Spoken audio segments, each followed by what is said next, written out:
Yes, yes, yes. It is 5:49 on, what's today? Wednesday.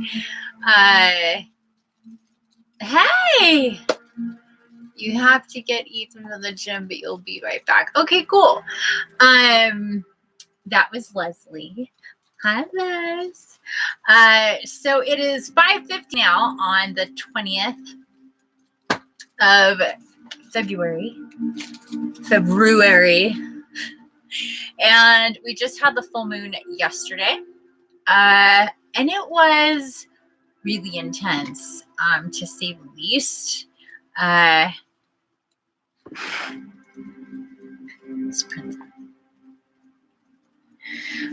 was really, really intense. And I intended to do this live. I'm going to fix the camera, especially while nobody's here.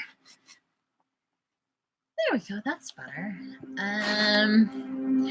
Let's also see about a little bit more light while we're waiting for people to join, hopefully.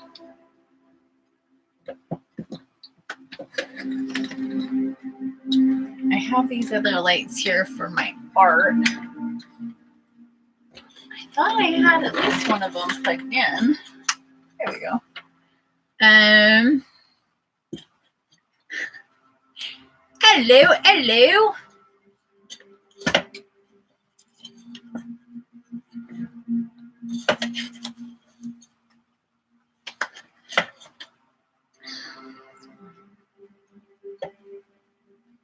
How's that? How is that? So, thanks for joining. Hi. I'm like, who's that? I feel like I know this person. Sorry. This is all like feeling very weird to me. All of a sudden. Hold on one second. I don't like this. Okay, there we go. Why does it feel so tilted? What? All right, whatever. Whatever. Is it okay? I'm not sure how long I'm going to keep my hair down. Look at how long it's getting. And I've done nothing with it, so it's a little crazy. It's a little crazy. But it feels good to have it down. Like I've talked about before, it wasn't my idea to grow it out again.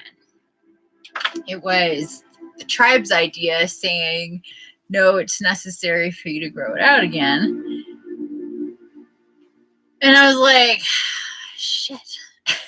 So my hair was really, really short, and I liked it that way. I like not like having to put anything in it or hold it back because I don't know. It's just sometimes, I mean, it can get really big. And this isn't even like, it's just curly on the ends right now. But normally it's curly all the way through. It's just, not gonna lie, it's a few days old. I'm on a few days old hair.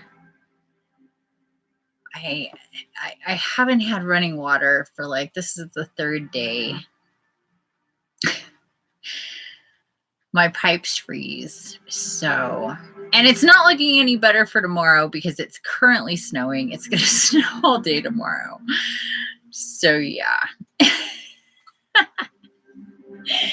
Anyway, how is everybody doing? How you feeling about energy wise?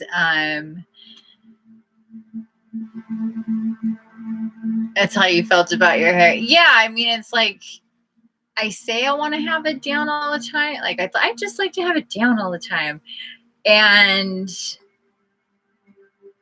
I haven't been able to just do the completely down all the time thing. Like I wish I could. I wish all of this happening didn't bug me. I do braids a lot. I like braids, but still you're like confining your hair. So I went like a whole year with nothing confining like my hair, nothing holding my scalp, you know, just that whole thing. felt really good after years of having long hair and always having braids or tying it up or having barrettes or ponytail or something happening, like literally pulling on your scalp. And yeah, so anyway, here we are. I wasn't aware of all of this business here, and I'm getting a lot more of the white. It feels like every time I pull on my hair, and because my hair is curly, like the loose stuff will get trapped, so I'll just pull out hair. And it's like, oh, there's a white one. There's white. Like white.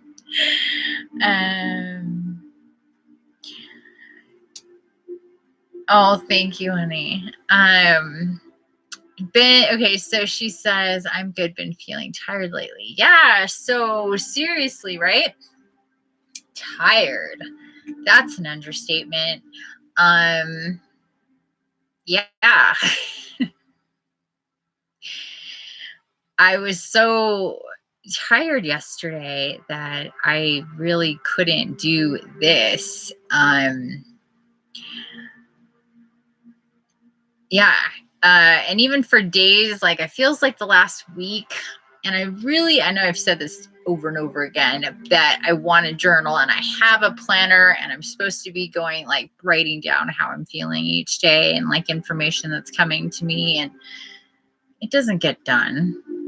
It just doesn't happen.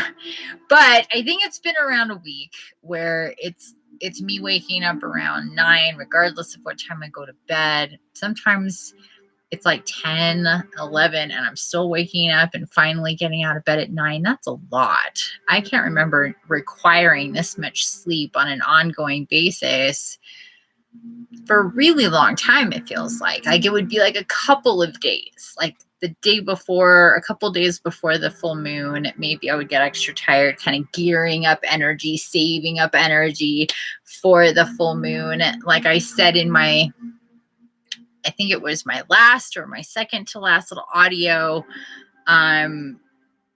uploads that I did. And yesterday, I did 2 yesterday. I did one around 2 or 3, and then I did another one around like 11 o'clock last night, because obviously I wasn't going to do a live. Well, hello. Hey, love. Hi. So, yeah, it's been pretty intense these last few days. Oh no, that's Prinny. Hi, Prinny. Baby's so funny. This is her spot. She'll just come and sit right here on the corner of the table. And if there's stuff there and she can't do that, she looks at me like, yo, human. If any of their spots that is, technically their space, because they have their space. It's very important for animals to have their own space. At least that they can count on. This is free and clear of shit that I have to maneuver around, and they can just, count on it being their space. A lot of people don't think about that, but it is important. So anyway, if I have these places, and in my little trailer, they used to have a whole bedroom. In my trailer, the amount of space for my cats is significantly diminished in square footage, that's for sure. So they have a couple of cat trees. They have this bench where my Jesus artwork sits. You guys, I'm pretty sure have all seen that. And this spot is for baby's butt, basically. She has a few spaces. She's top of the hierarchy of cats. Unless Big Boy is in that space, then she gets really bent out of shape because he's way bigger than her, and he likes to kind of be a dick. Be like, I'm bigger than you. You can't do anything about it. And then she just sits there with this really pissed off look on her face, and she looks at me like, fuck this little trailer. Literally what she's thinking. If anybody has the hardest time with like the space, it is that cat. It's, you know, she's the mother cat, so I get it. I have my moments too where I'm just like, ah!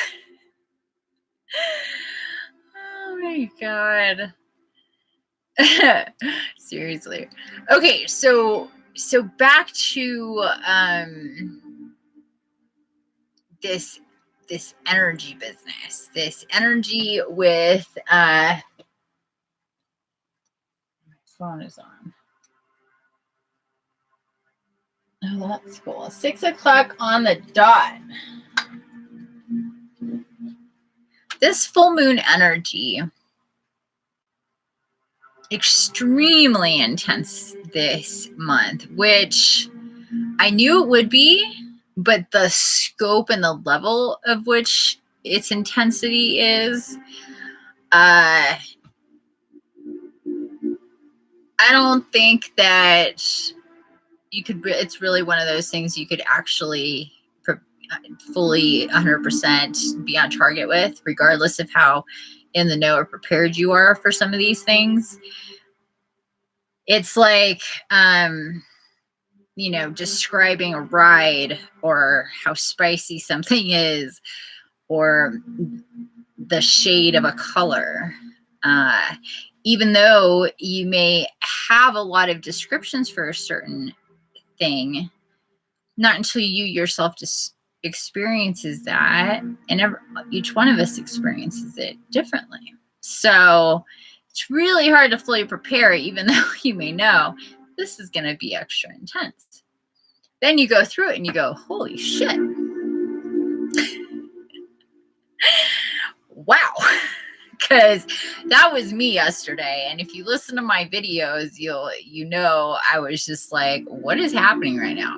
Today, I definitely feel a lot more grounded and in my brain, in my head. I know I kept saying that yesterday. I was like, it took me a while to get my brain in my head because I just like I felt like it was out here somewhere. Just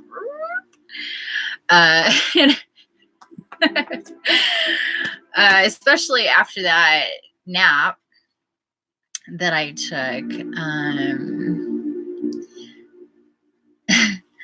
Holy shit. You're so cute. So today, not as intense with the feeling that real like gravity pushing down on you feeling and feeling sedated is really what I was feeling yesterday. And I know I feel it a lot more intensely than a lot of people, but I do know that there are some people that were feeling it pretty intensely as well. So I knew today was going to be better. It's still it is still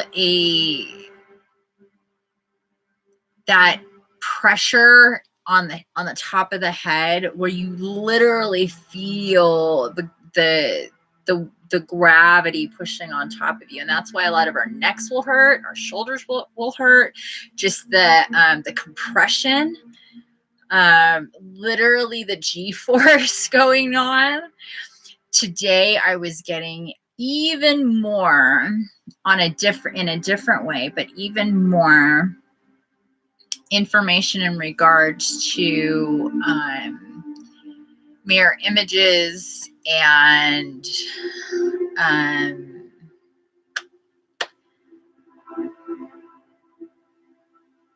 balance.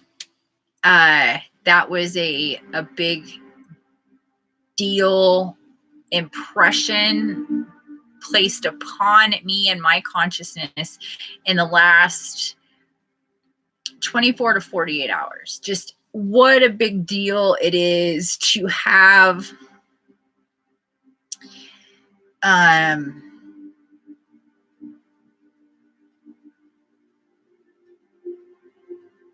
well, to have gone through this last cycle from the eclipse last month to the full moon this month, and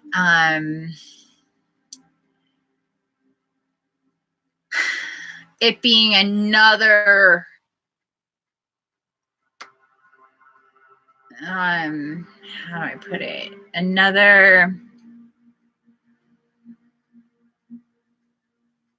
Well,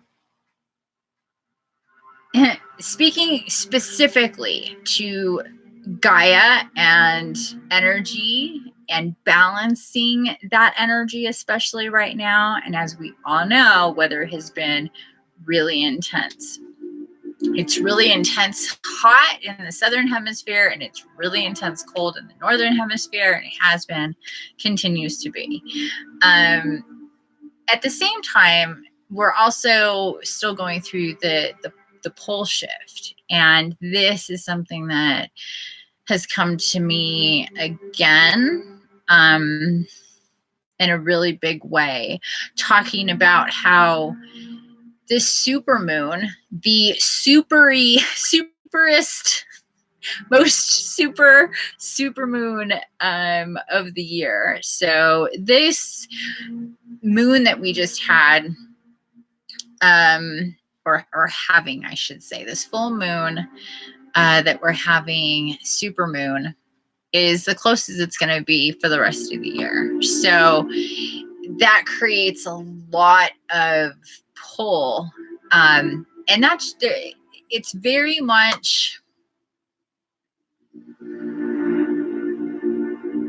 in alignment with lifting up into a higher frequency and dimension, at the same time anchoring in this space that we are right now and projecting outward in the next 6 months, like I talked about in my other video. So that is also happening as well. So there's so much going on, and so no wonder we're going to feel it in a really big way. And I think, the few people that I've talked to have, or the comments, and thank you for your comments on my other videos, you guys. Sorry, I didn't get to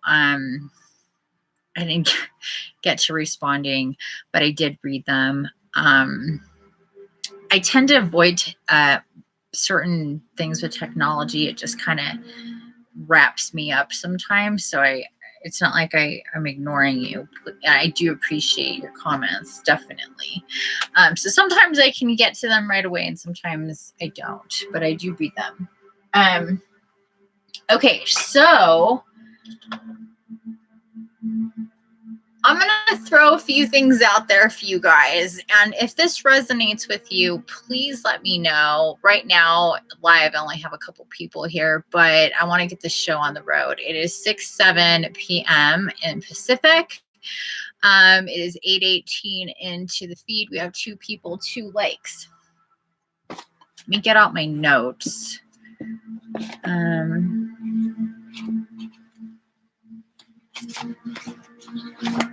In the meantime,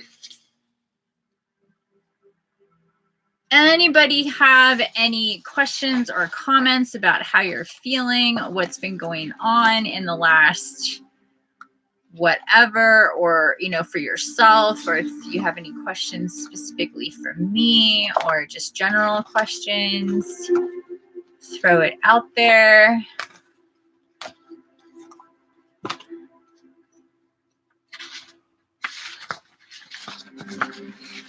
Where is it? All right.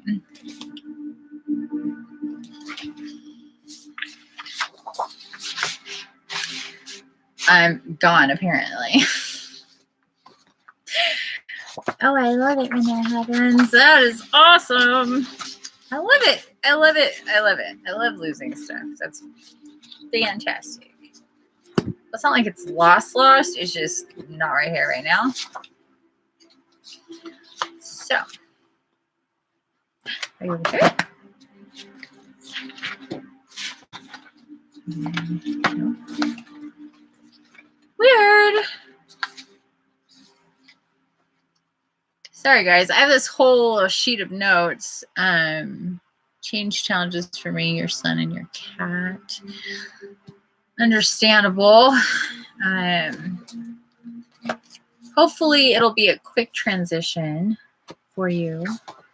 Okay, well, anyway, I remember, it's like I'm looking at it, but I'm just still not seeing it. Ever do that? I do that. I'll be like, that's not it. And turns out that's definitely it. I'm just not seeing it. All right, well, whatever.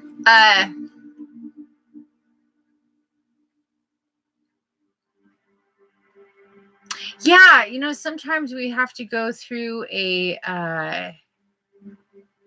perceived imbalance in our lives through change and evolution in order to get into a more balanced state. And it really feels like that's what's going on with you right now. So that can be extra uncomfortable. But at the same time, it also kind of really forces you to focus kind of more on things and pull it in. Yeah. And so that's a really good thing. And sometimes it just needs to be that way. I've definitely been through those. And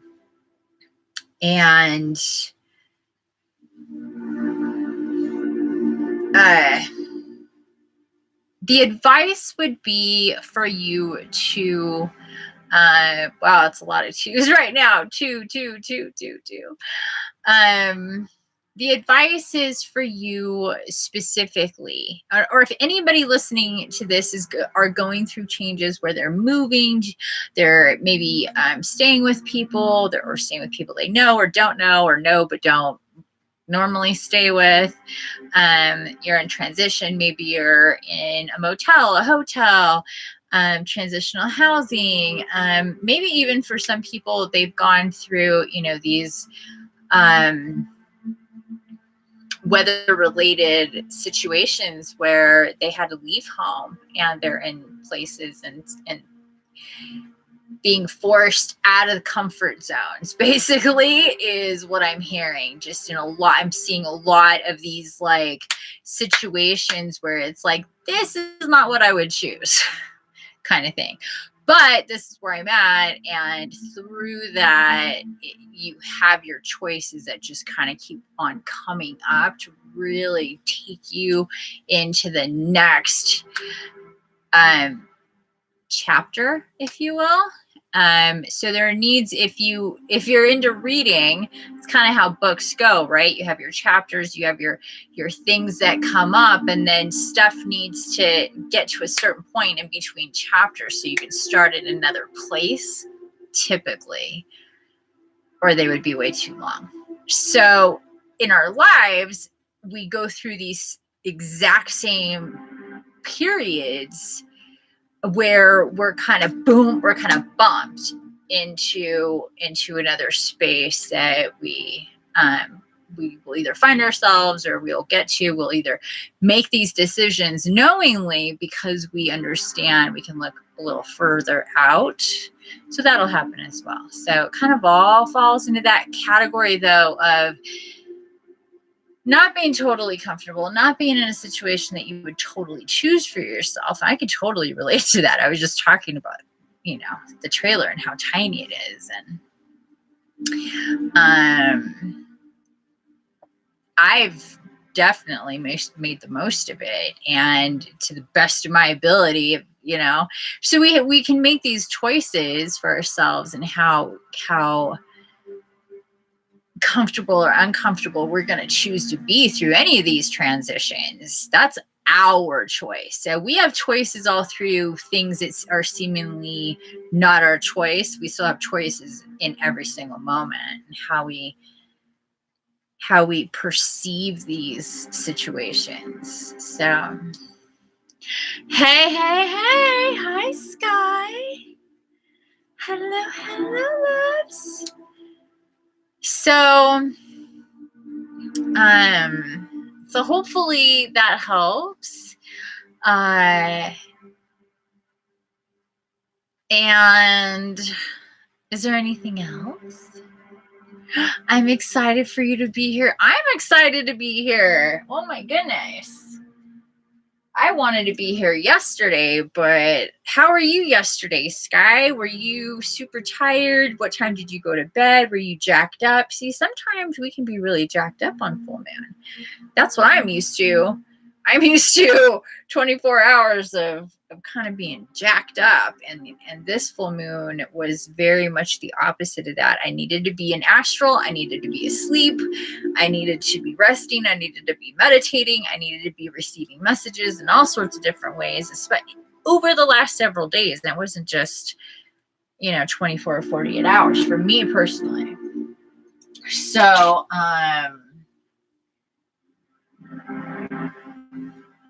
yeah, I'm putting my hair up because it's way too distracting. So yeah, how are you guys? It did that to you too? Okay, so everybody felt that same. Yeah, extraordinarily tired. Like stupid tired. I was just like, oh my God, what is happening? And I know full well what's happening. And I'm still saying, holy shit. And they're like, yeah. Like, this is no joke, sister. Them just throwing all sorts of information at me and stuff for me that I'm still deciphering, stuff for me that they're like, all due time, this is all going to come together and make sense. And dots shall be connected more and more. So that's what I was going to ask of you guys. I was looking for my notes because I have notes. Can't find my notes. I have notes somewhere. However, there are a couple of things that I definitely remember and I don't need my notes for them.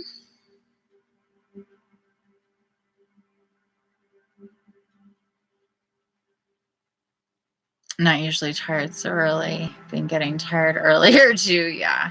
Hopefully that'll get a little better in these next 2 days. We won't. I mean, we could still be tired and ready for bed early, and maybe we need to be.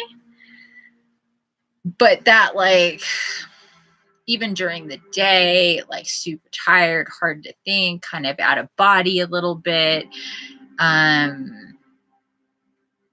That whole thing. We've just been dealing with a lot energetically. And this full moon was seriously serious.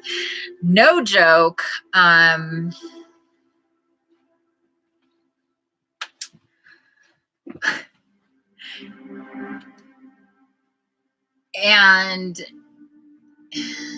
it really being energetically tied in to the next 6 months. This Virgo supermoon is directly tied in to September, which I've been talking about. But it didn't connect the dots for me until just these last couple of days with all these messages that I've been getting.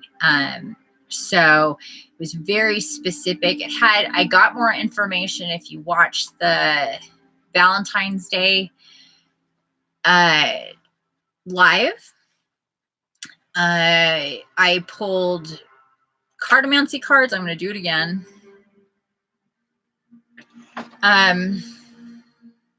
Oracle cards, but the cartomancy cards are very specifically talking about, and it usually does, talking about dates, months, events, or themes, things like this, all tied in and woven together just in a really clear way for me to understand. Because numbers are super tied in. We get numbers or messages and numbers all the time. That's a whole other thing, but I do get information that way. So the information that I got very specifically was how this full moon in Virgo for 2019, that is, so the September month, I just want to spell it out for people who may not know. And when I say ignorant, I hope people have gotten very offended when I've said, it's okay, you're just ignorant about it. It's not a put down to be ignorant. I'm ignorant about a lot of stuff. It just means you don't know stuff. You don't know something. So a lot of people are ignorant to the fact that the supermoon in February, it would be tied in to the portals and the activations that are going to take place in September. But that is the case. We had a mirrored, this is another reason why it is an activation day, why it's such a big deal, and I'll tie it, we'll put a bow on it so it'll make perfect sense. So yesterday, if you take a pen and you write down the date, it's a mirrored number. So 02192019 102 1920. Okay, it's a mirrored number. So that's an activation date. Whenever we have a full on or a partial, like whatever kind of date that is a mirrored number, it's an activation date, especially for at the top rung of that would be twin flames, soulmates, soul family as a whole. Light body collective, so we just kind of keep going down there. And so yesterday, along with the full moon, super moon, blah blah blah blah, we already got into with the eclipse, and that being tied into the January activation starting off the year, the eclipse energies that I started talking about back in October, getting information on. And then so here we are a month later in February. And then it's the Virgo super full moon that ties into the 9 year. So we're in the 2019. So it's the 9 month.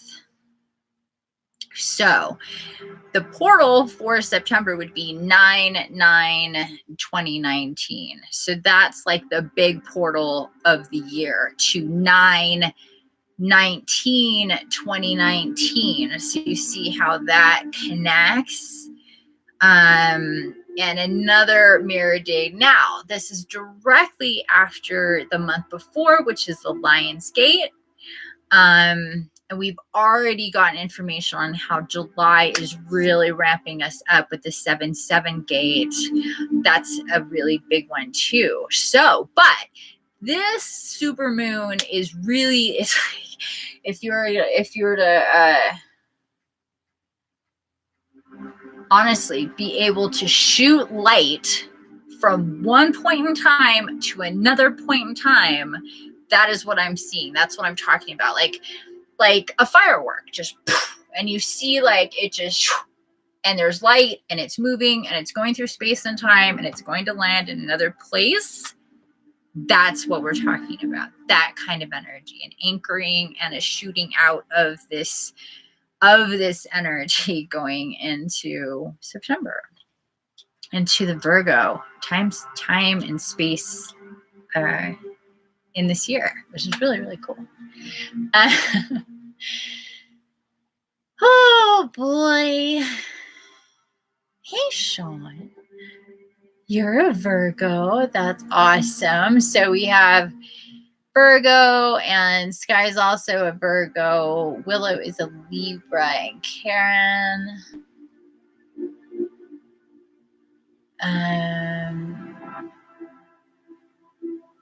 Karen, I believe. Karen is a Pisces. Pretty sure. Yeah. I'm like, man, I felt like it took forever. Holy moly.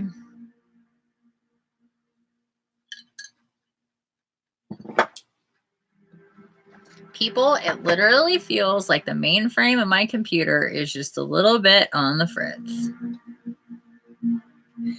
also running at super ultra power all at the same time. So yeah. It's fritzing out and it's like working on a level that's kind of ridiculous. Oh, before I forget, you know that feeling? Yeah, it's crazy.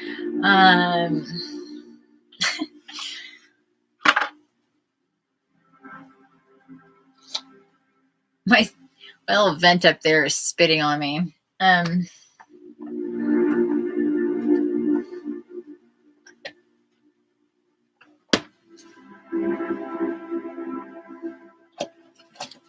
So how's everybody feeling right now? How are we doing as far as energy? Talk to me. Talk to me, family. Talk to me. I shall be right back. Put in your answers.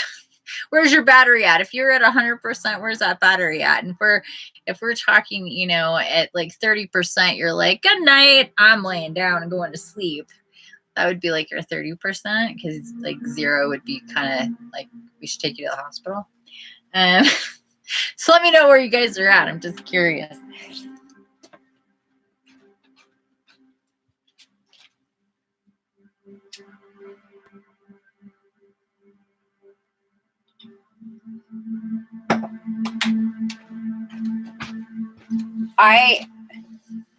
I'm definitely personally feeling I'm kind of tired. Like if I laid down, I could go to sleep for sure. So I don't want to make this go too long, because I'm sure you guys feel the same way, and I know everybody with me is on the East Coast. What's up with that? All of you. I feel 100% feels like too much is going on, but I don't know what's going on. Yep, that makes sense. Okay. Oh, so this is what I was going to ask you guys. And if anybody can resonate with this, if anybody has, I really freaking wish that I could find my notes, because that's irritating to me. Okay, but I want to know if anybody resonates with either being well, I'll just tell you the phrases first.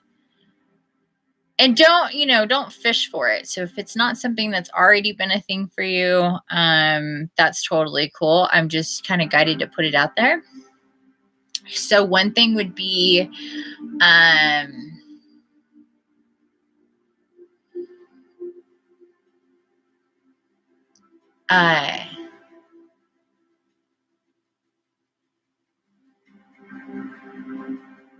I guess it would just be the 3 kings.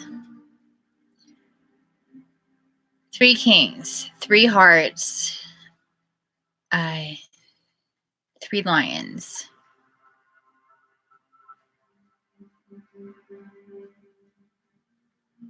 So if anybody has had like a run with any of that stuff,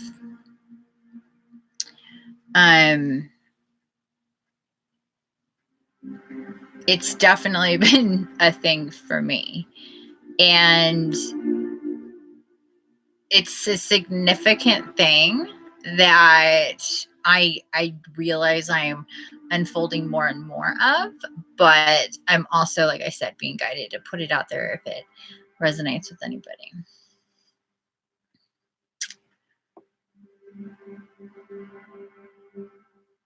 Okay. That's fine.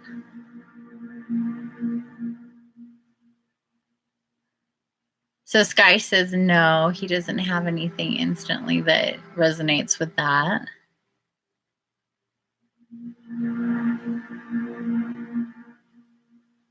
Yeah, it is. So the lions have been coming in extra hard, and which sometimes is just very specifically Jesus, but sometimes it's the Lyrians, sometimes it's both. Also 3 kings. Castles, 3 kings. It's all very much, it's really interesting because it's kind of like castles, kings, lions, stuff.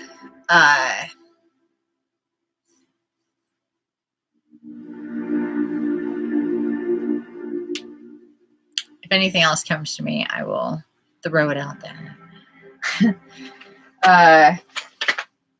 So first, what we're gonna do is I'm gonna shuffle these cards. I'm gonna clear them.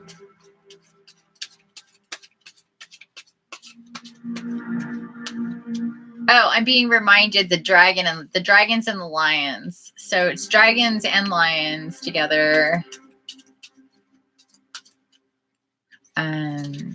So either together or if it's separate, and that would also qualify, I guess. Got a 7 and an 8 of hearts that flipped out.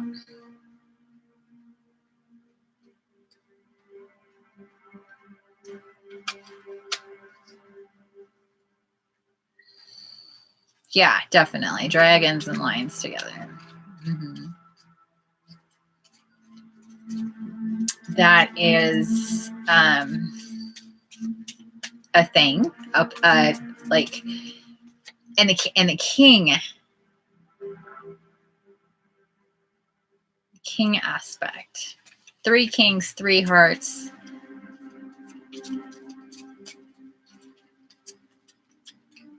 Even dragon heart, lion heart.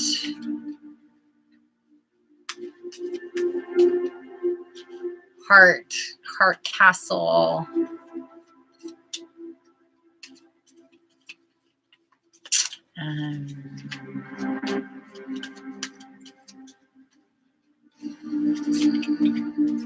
Fire, rain. Fire and rain. That's right. My page with my notes are I'm starting to visualize it now. Because I don't see it. Fire, rain, 9 of diamonds. So I just got 7, 8, 9.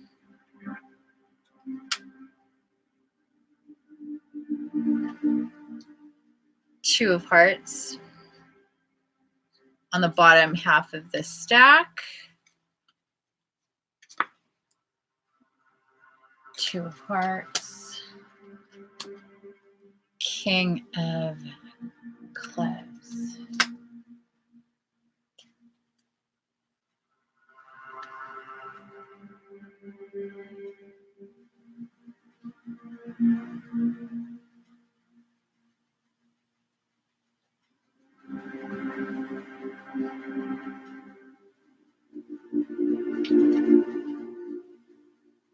And right after that,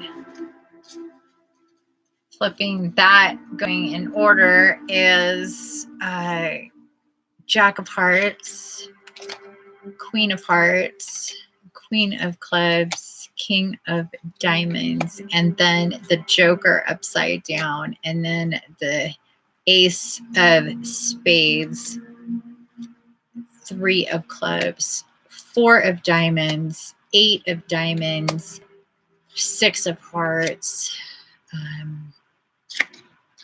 9 of Clubs, 2 of Spades.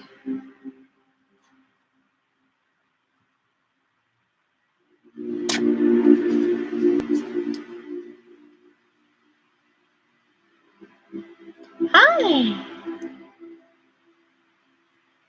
Hello. Just getting some cards going here, my dears.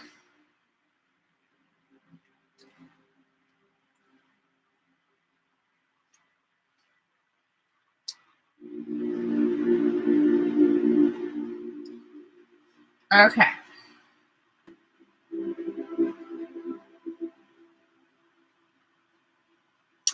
Where's that 2 of spades? All right.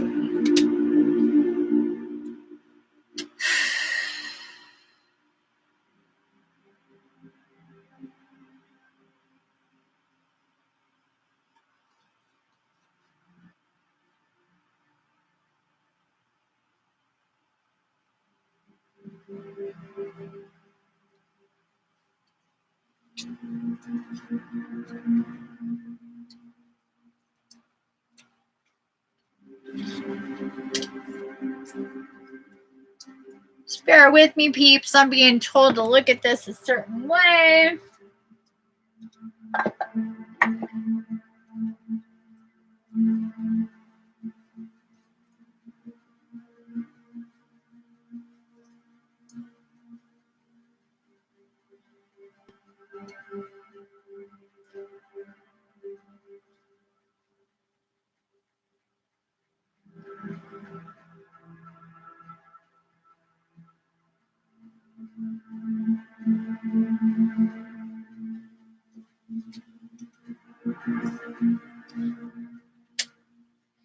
Okay, so what I'm hearing is with this full moon, there is a definite, and I've talked about this before in a certain way, about like the divine masculine and that energy really going through a lot of within ourselves as females, but definitely within the male, within men, males, and the whole theme of balance is coming into play here a lot. The yin yang thing. So take a look. We have the 6 and the 9, the clubs and the hearts coming up together there. So that yin yang balance here, that being really thematic, as well as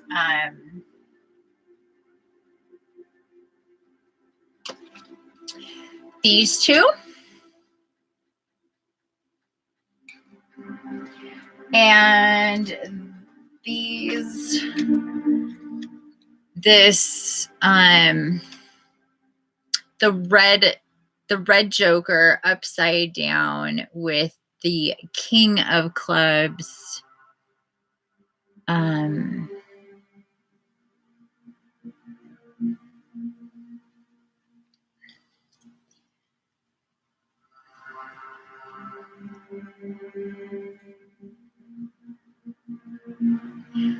so what I'm being told about this is to see this and feel this like a real shaking up of either a lot of aspects of our lives that has to do with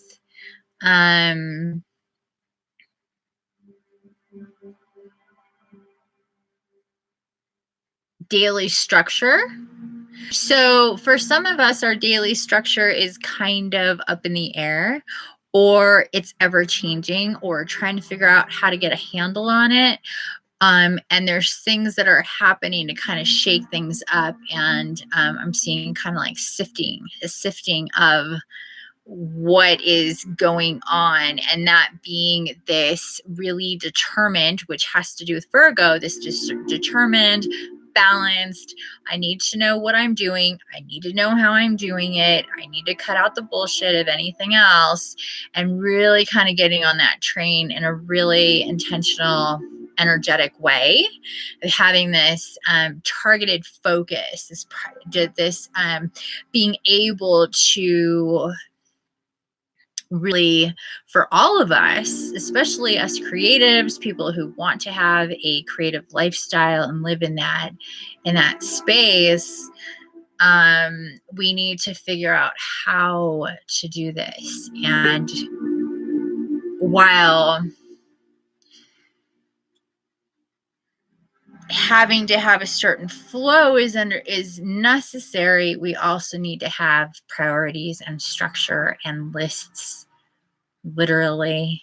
Again, being reminded about Metatron, Raguel, to help us with that sort of focused energy. This Virgo full moon, when we shake off the cobwebs of the like the G force pushing down on us, and we can kind of go, okay, where are we? Okay, we landed and we're out of our little pods of sleepy coma, whatever.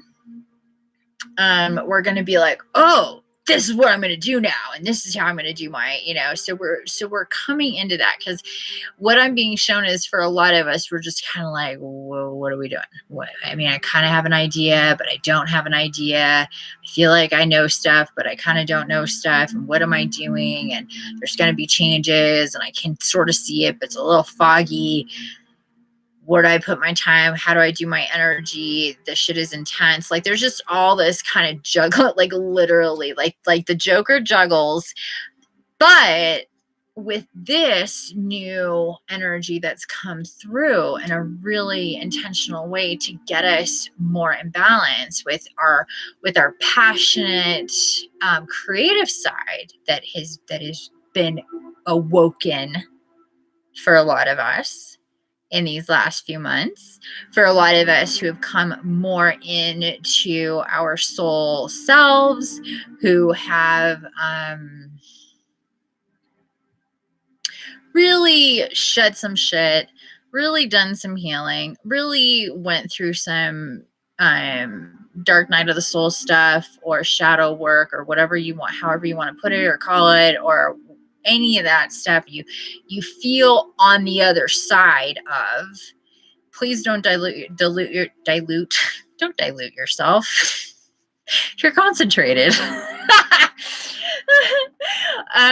think that you're, done with any of that. But we do certainly go through these periods where we're like, holy shit, that happened. You don't really know that it's happening until you're fully out of it. Or coming out of it. And that's where a lot of us are heading into. That's why this first part of the year, we're only in month 2, believe it or not. Like 12 years went by, but we're still in February. Yeah,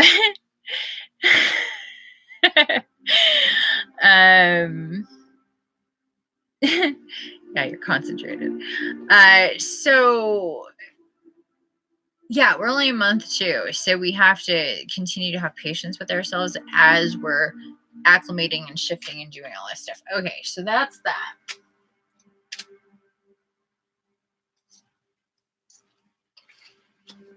So we do have the 7, 8, 9, but we do have also 2 8s. I'm hearing this amplifying the energies of divine entanglement.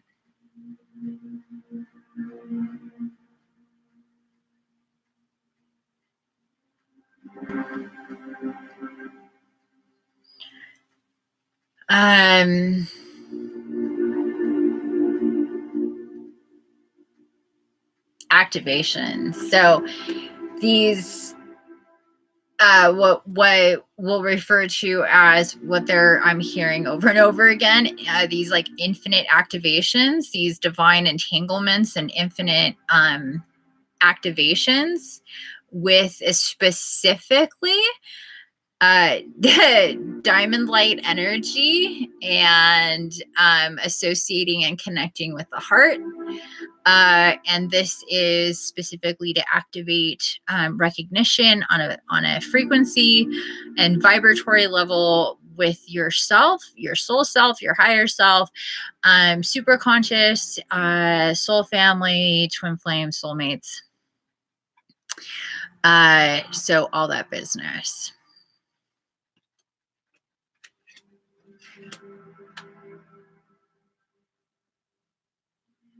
Okay.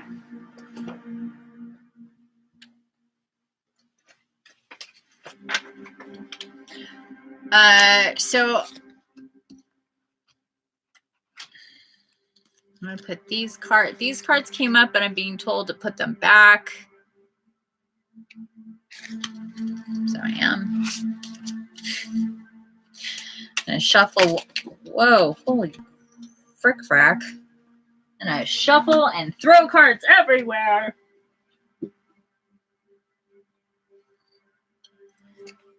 Three of hearts. 7 of spades. Let me just make sure I got it all. Yeah, okay.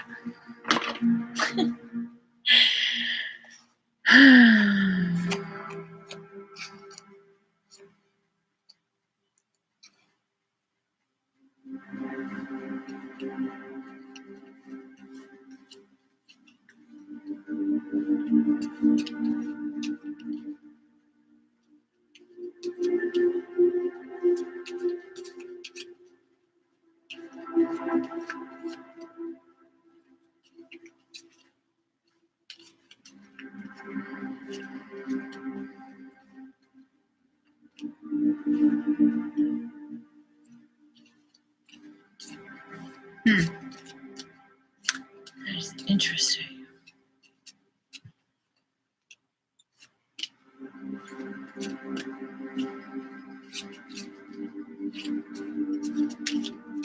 Sorry, guys. Let's see what we got here.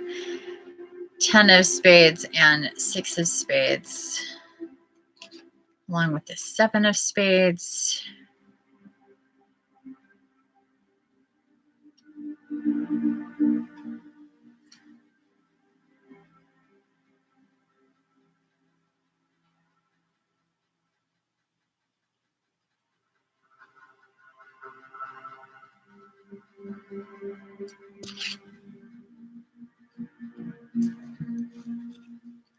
Six, 7,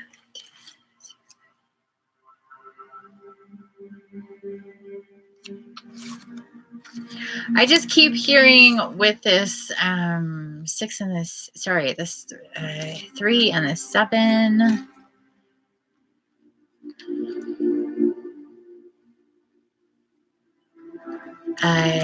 Divine entanglement.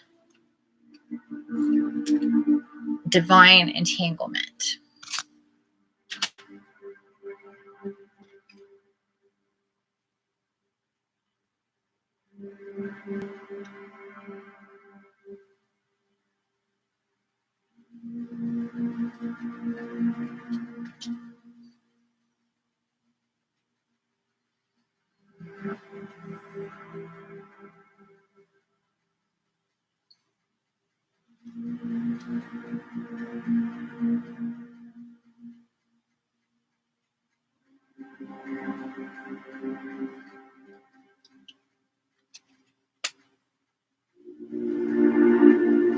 Okay, so again, I'm feeling the June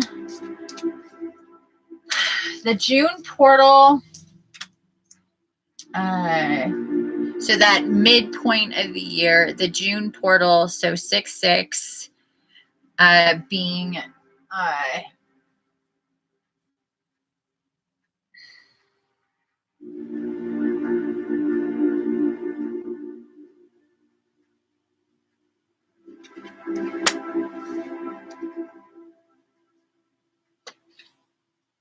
okay, so 6/6 being a significant tipping point for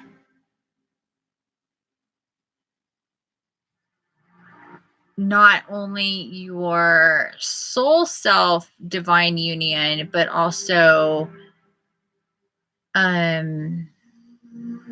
with those who are in your soul group.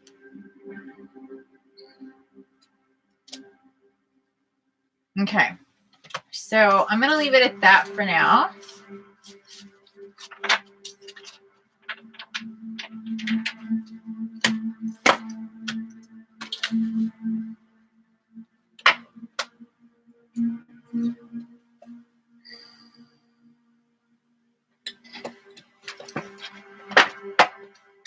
We're going to get some tarot cards.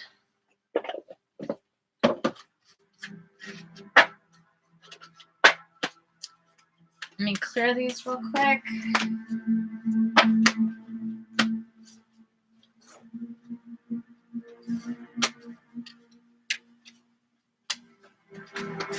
And then I'm being told Dragon Fate Oracle, and then we'll get into meditation. I don't want to lose you people. I know it's getting late.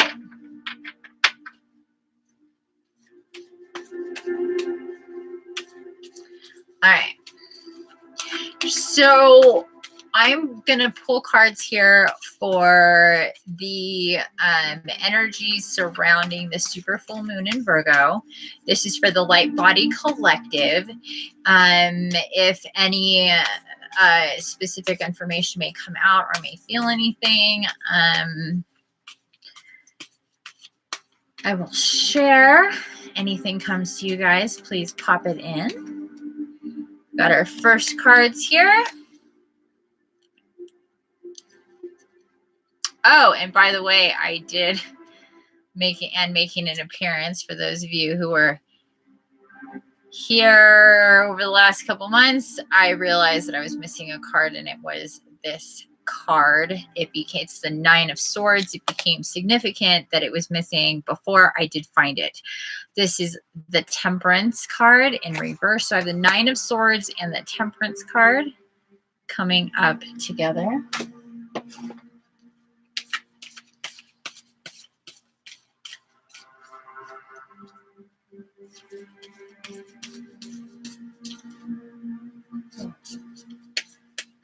Okay, here we have a card. So there's the Six of Pentacles.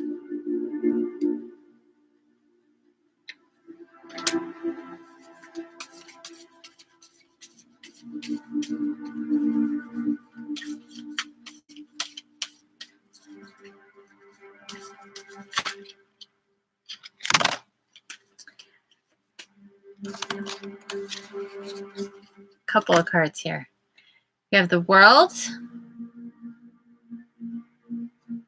and we have the Four of Swords.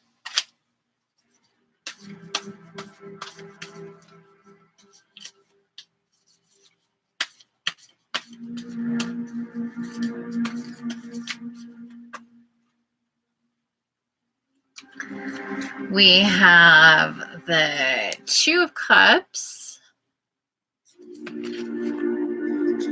We have the Son of Wands, and we have the Three of Pentacles. Oh, very cool.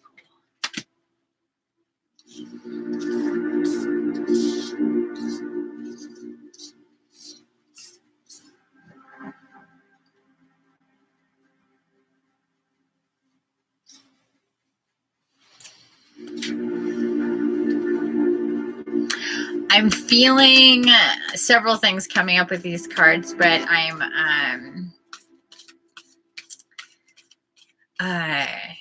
just letting this kind of take form here before I get into it. Let's see, what do we have? I believe this is the Nine of Pentacles, the Son of Cups in reverse, and the Star in reverse.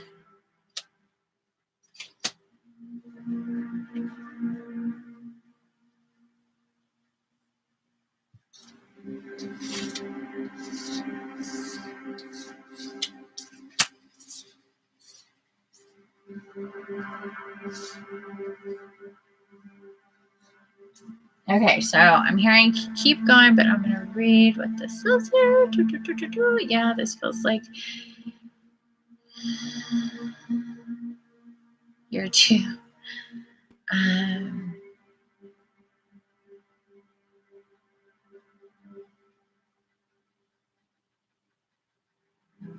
Okay, what?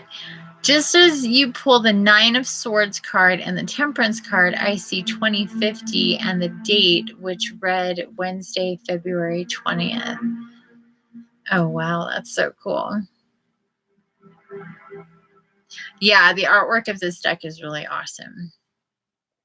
I agree. Okay, I'm going to keep going. Oops, this one wants to. Oh, these two came out together. We have the Daughter of Pentacles, I believe, yes, and the Ten of Cups.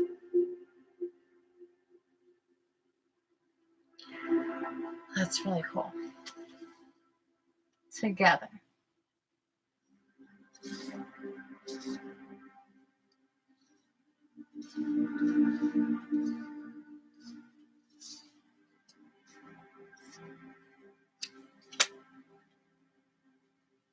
And this card here is sticking out, so I'm going to pull that out. Son of Swords.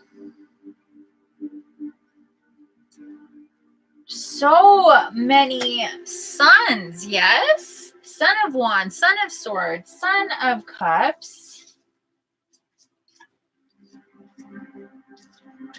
Look at that. I'm hearing 3 kings, 3 hearts. I see 3 right there.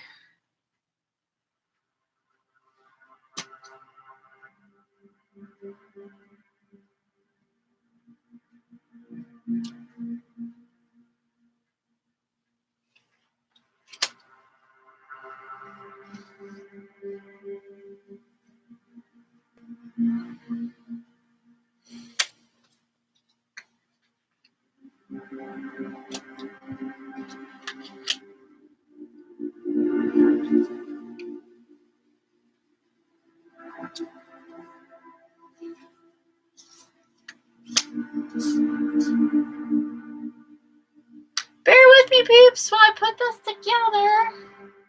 Hearing stuff in my brain. Or wherever. Hearing stuff.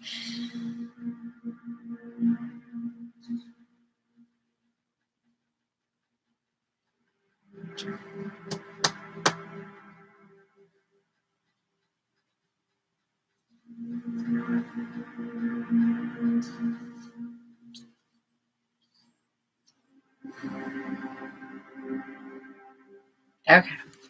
Gonna keep going.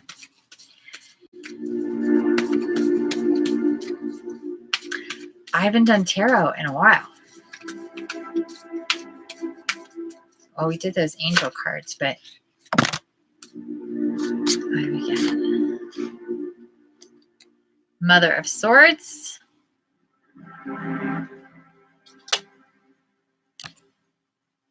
And the 4 of Wands. Diamonds. So I'm seeing diamonds, diamonds, diamond light energy coming in with the Mother of Swords.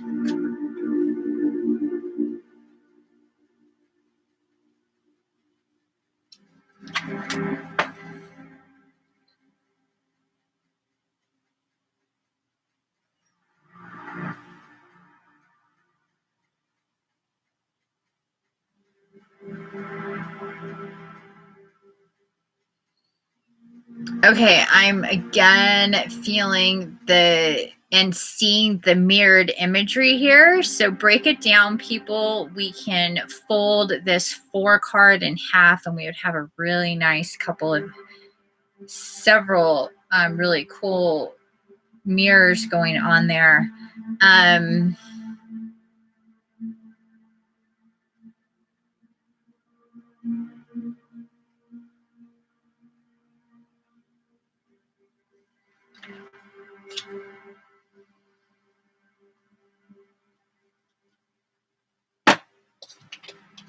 Okay, so what I'm hearing with this right here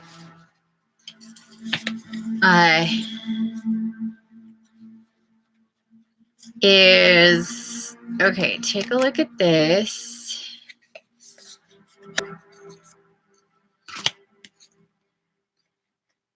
So this star energy, this bright rainbow star energy.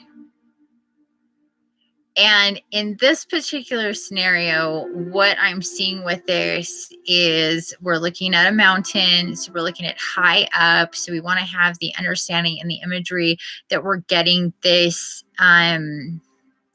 cosmic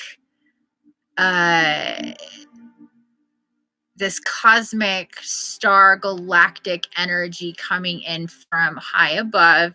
Okay.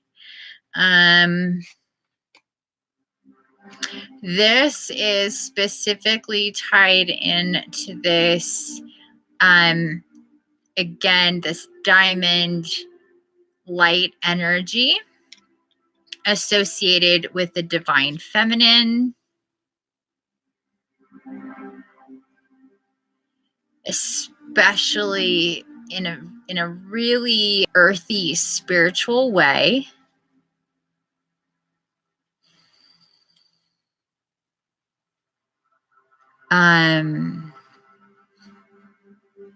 To balance out this really intense, and look at this really intense male energy.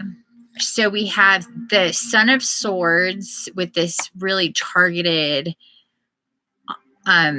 energy, focused energy, this really intense energy. Same thing here with the Son of Wands, and then we have the Son of Cups. Now, what we need to pay attention to right here that I'm being told is we have the elements. We have air, water, and fire.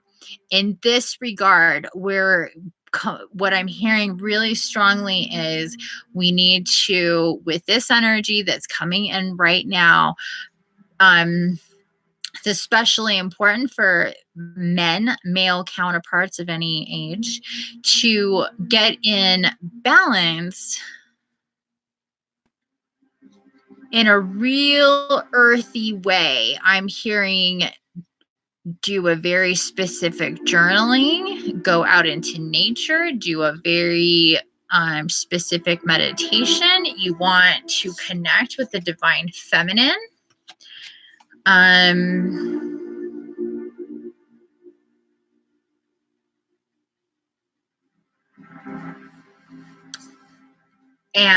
the elements in the, okay, so on one hand, connecting with the divine feminine, connecting with Gaia, doing whatever kind of ritual that you're very specifically being guided to do. So that could be saying, doing like a ritual, writing stuff down and then reading it out loud. It could be going into nature, doing a meditation. It could be all that stuff. I gotta turn on my little heater here. Hold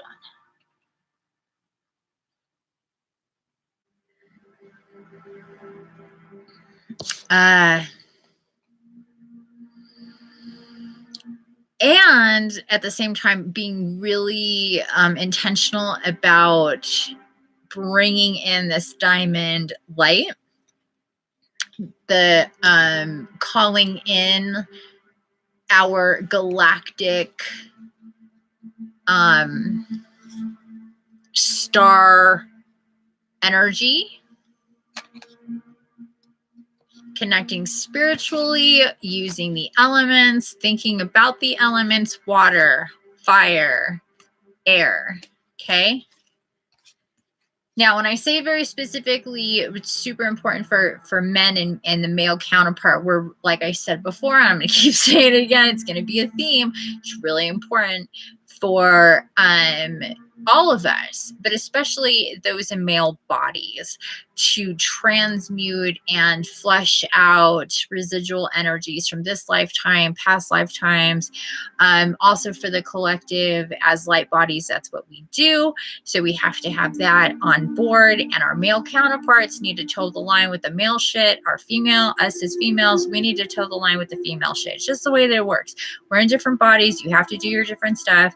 But in order to get yourself as, right in that right lane that you need to be in, these are the kind of things that need to be done. It's the whole purpose of me doing this stuff, is so I can share with you the tidbits of information of why things are happening, when they're happening, what you're supposed to do about it. It's not just brain fodder for a little bit. It's to really implement this stuff to help you going forward. Okie dokie. Hey, Kendall. Hi. yeah, you can contact me through my website and book. Thank you guys. Oh, they've got it. You guys are amazing. Thank you. Okay, so that's what this little bit is about. Let's see over here. Okay.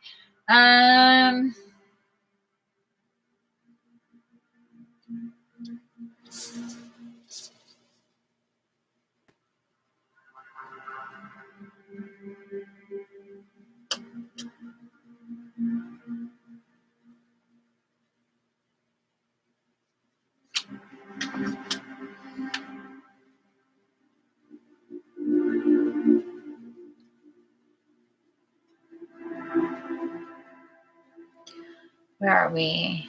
20.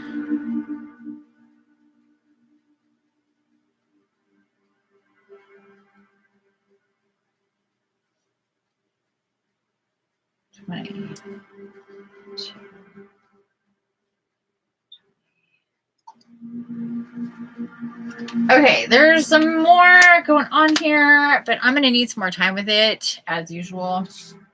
So, but that is the biggest chunk of information, I guess, from the tarot that we're going to share at this time.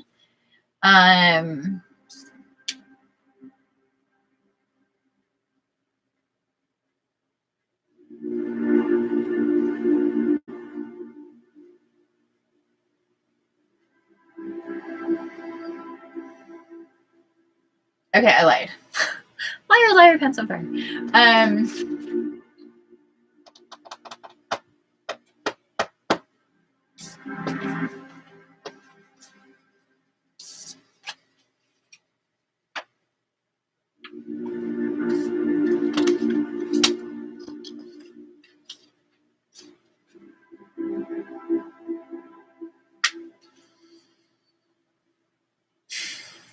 Okay, so 10 of Cups, 9 of Pentacles, 10 or the World, Daughter of Pentacles, and 2 of Cups.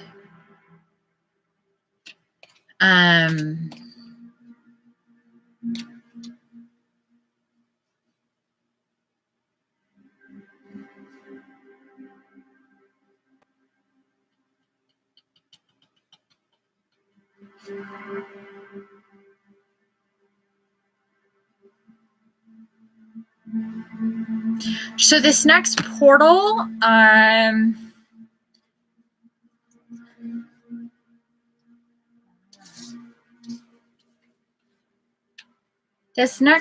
coming up in March.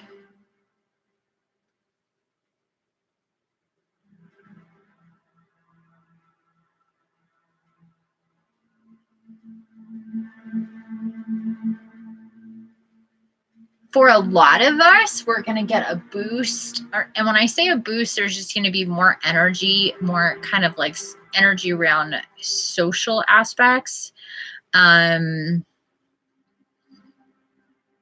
Maybe meeting new people. And I'm feeling this being more of a female to female energy.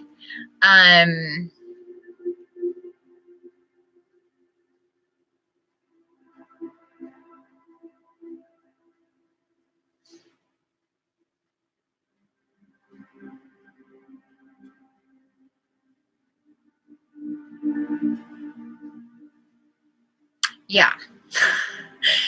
This is going to be more for the female collective of light bodies that are going to kind of connect a little bit more.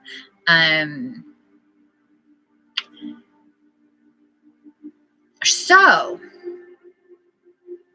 pay attention, ladies.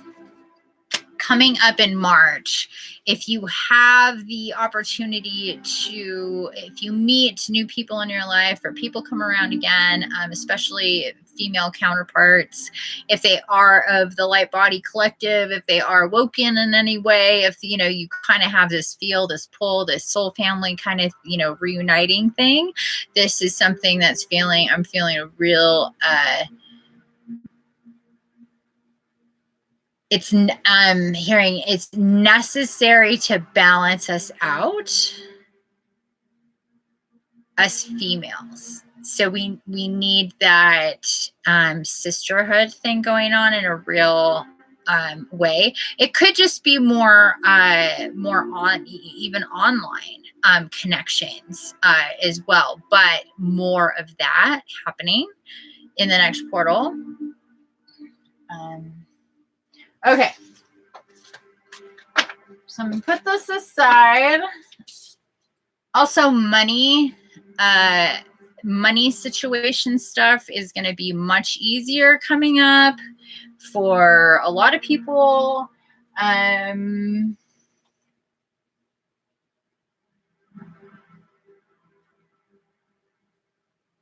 look for creative new ways to earn money, to make money, or to use your creativity to make money, and be open to new ways of making money.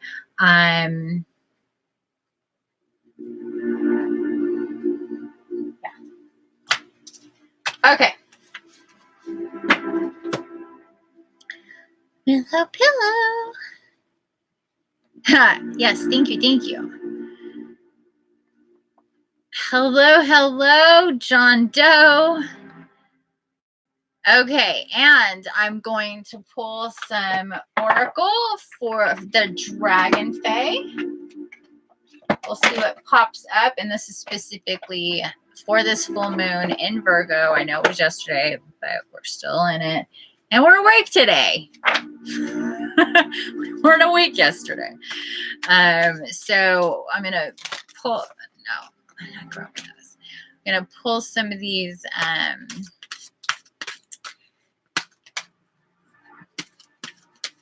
Dragon Fae Oracle.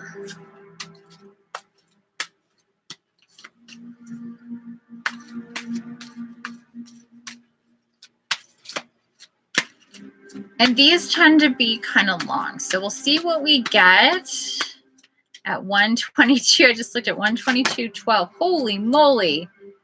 Whoa. The Blue Lady. Nothing is impossible. That's what it says, right? Yep. The Blue Lady. Nothing is impossible. Love the Blue Lady.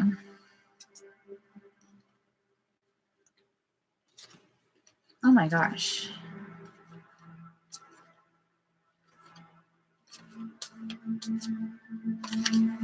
All right, guys. We have Queen Mab. Your ancient wisdom is awakening.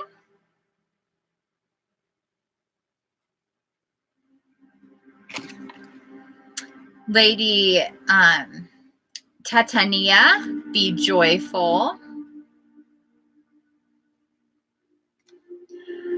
The Dragon Fae goddess Tiamat, you are stronger than you think.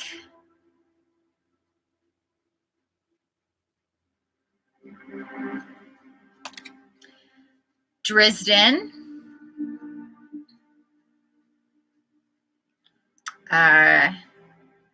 Look beneath the surface. Morgan Le Fay with healing.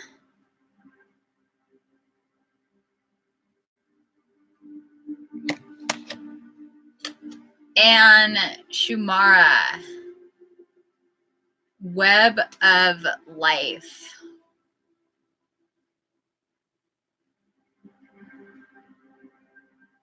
Hello, everybody.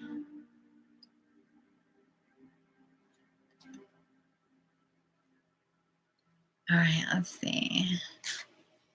You can see the moon. Oh, that's amazing. Okay, here.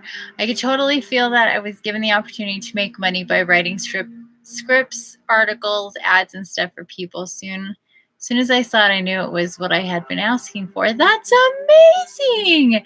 Well, I'm feeling that, you know, more and more of this energy is coming in. Like if you really focus on using what you enjoy doing, what you're interested in, wanting things to come into you, how you're going to spend your days, how you're going to earn your money, what you're going to be doing, really leaning on the creative side of what you're here to do in different ways and different points in your journey, those opportunities will present itself. It just will. We will have things that'll come to us in the meantime, if need be. But those opportunities will definitely come to us. I've heard this happening a lot lately. People needing to take sometimes leap of faith to, you know, to decide to go for it, to make things happen.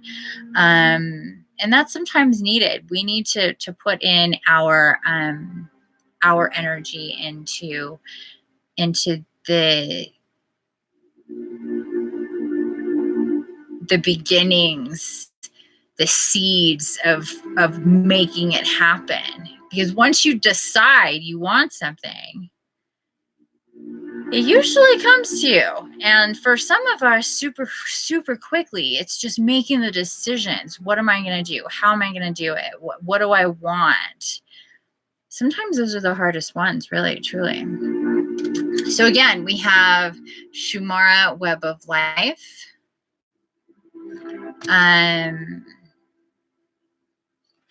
Nothing is Impossible. Morgan Le Fay with Healing. Dresden with Look Beneath the Surface. All right, let me see here. Your ancient wisdom is awakening. So with this, I'm hearing your ancient wisdom is awakening.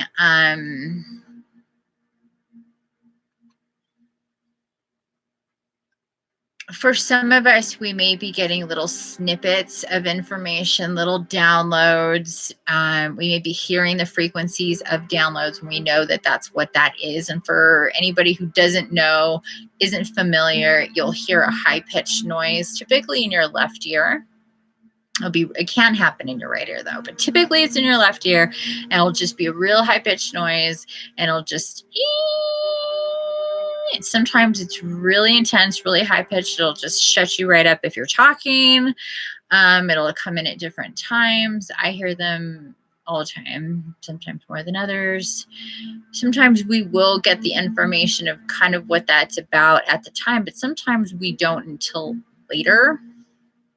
The point here is that in order to process that better, faster, more efficiently, and to understand it, we need to spend time with our eyes closed, with our mouths shut, and just actively meditating in that state of wanting to bring in and decipher the messages. Chances are you'll fall asleep pretty quickly, and that's just going to be how it works. But being really, it's very specific when it comes to that. Okay.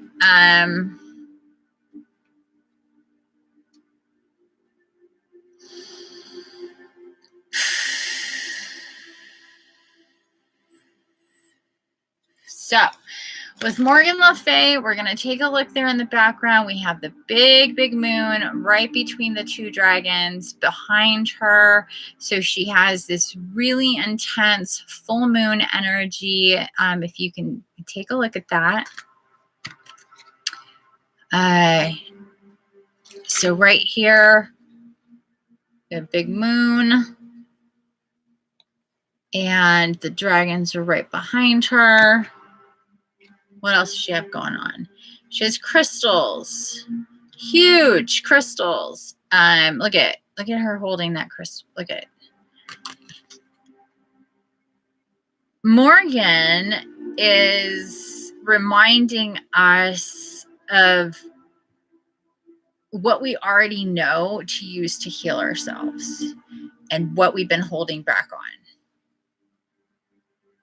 So she says, I'm not bringing any new information that we don't already know. She's specifically the dragon, the female goddess dragon fae of healing, Morgan Le Fay. She works with the dragon. She works with the dragon fae energy. She works with that full moon energy, which we're in right now. So she's showing up to say, look,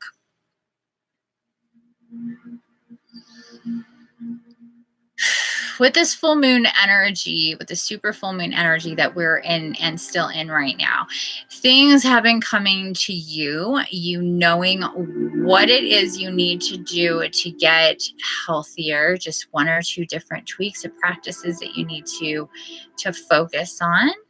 Now, whether this is energy healing, meditation, your diet, people in your life, your energy, prioritizing your time, it all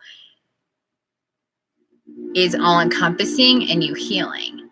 With that said, she says, we're talking to, and I'm talking to very specifically a few of you who have been feeling a real push to do something more outside of yourself for healing, either going to a retreat, doing a detox or a cleanse, going to an energy healer like myself, going to a shaman, going outside of yourself to help with healing and clearing. And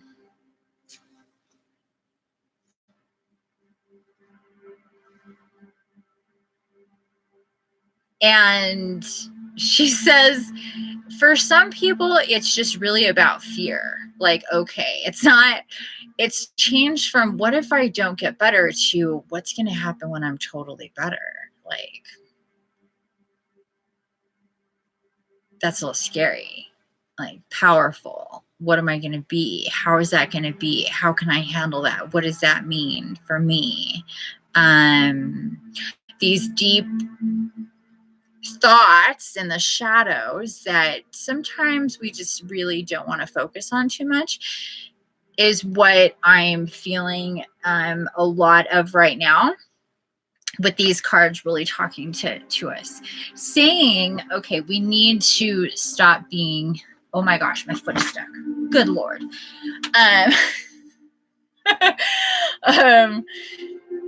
We need to stop holding back.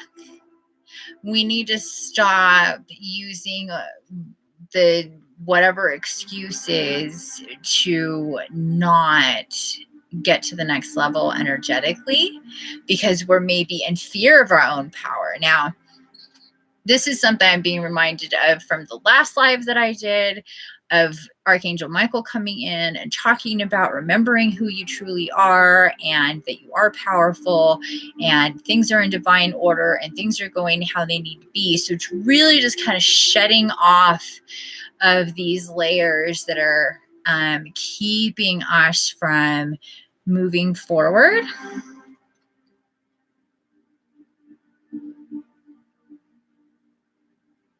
I'm also hearing to make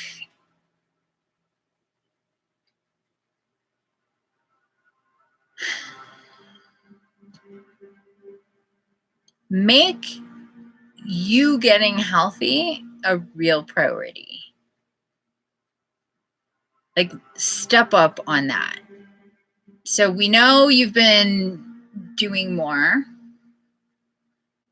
self-care, things like this, but there's a time to step that up, and the time is now. Okay, so I'm not gonna leave it at that.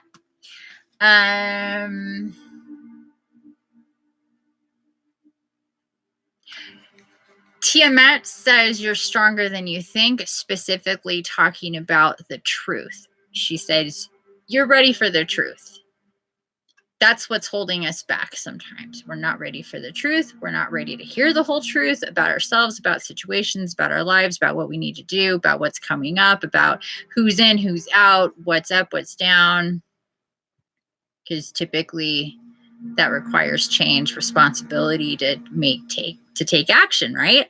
So it's like, okay, we're ready to hear the truth, and you are stronger than you think. You can handle the truth. Sometimes the unknown is way more scarier than just getting the truth. So that, I know I'm doing this differently this time, but this is working.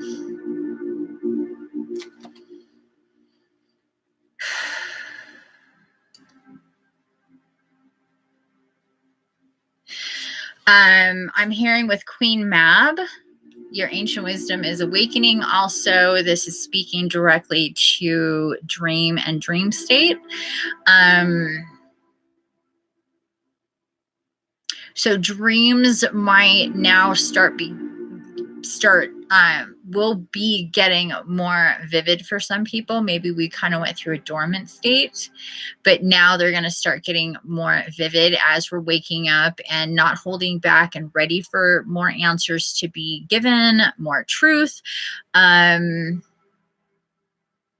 lot of this is going to come in dream state and astral. So meditation, again, I'm being told, will help with this.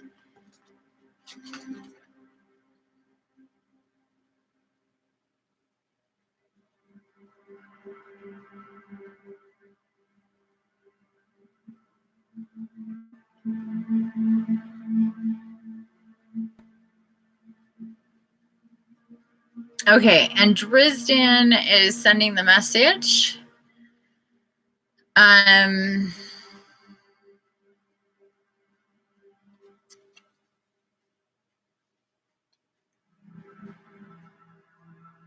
Okay, so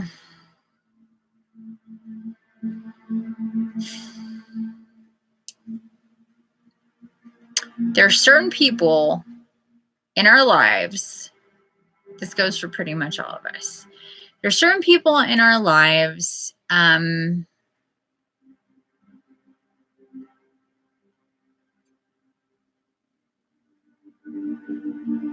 who are like landmines, shadow people.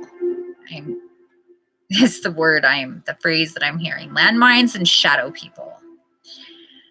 For some of us, we've really sifted through a lot of that and we're not really associated with it, maybe still energetically connected to the shadow people in our lives, to people that help hold us back, I guess you could say, take up our time and our energy, are negatively charged, kind of feed off of us energetically, come to us to take but not give, are negative, complaining, unhealthy, unwilling to change.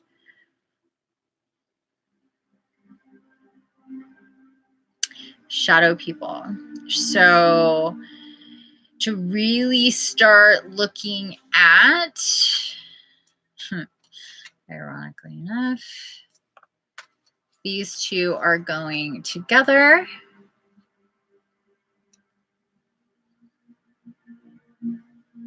So Morgan Le Fay with healing and identifying shadow people and acting accordingly to get yourself out of the energetic space of the shadow people in your life as best to your ability at this time. And if it's a more environmental, geographical, living type situation, to start making long-term plans to change your environment. And I'm being told people already, either they're working on it, they know it, they're like, yeah, and you're just like, ding, ding, ding, you know who I'm talking about, you know what I'm talking about. They're coming to mind. So the answer is yes.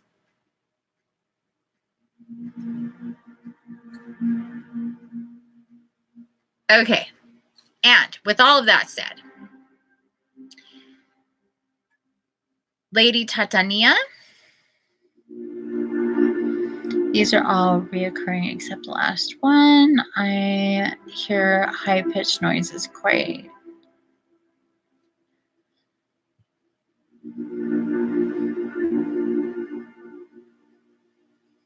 Oh, you hear more of them at work? Oh, that's interesting. Possibly.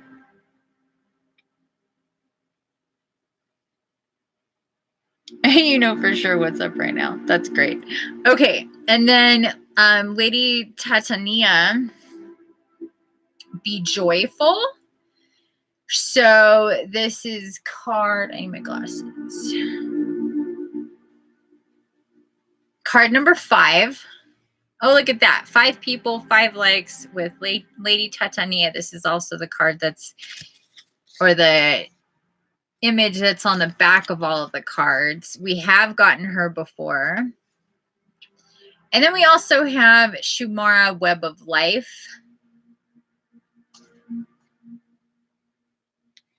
Awesome card. We have that really bitchin' spider right there.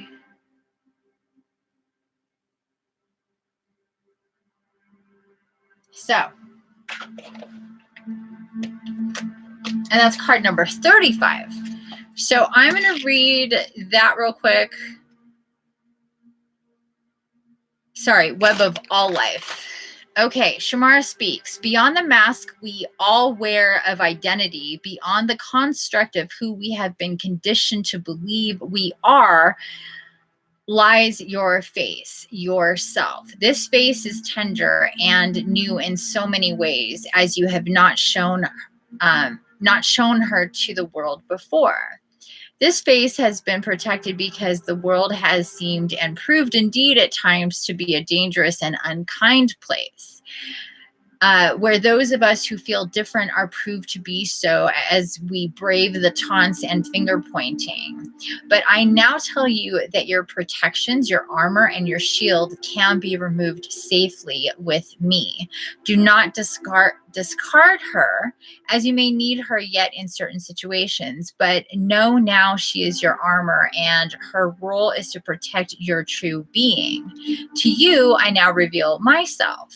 See, many have recoiled in horror at who I truly am. I am Dragon Fae Maiden, a spider woman, a being of webs and change and destruction and recreation. Each day I must remake my world. I feel along its sensory threads to see what needs reconstruction and what needs to be let go of.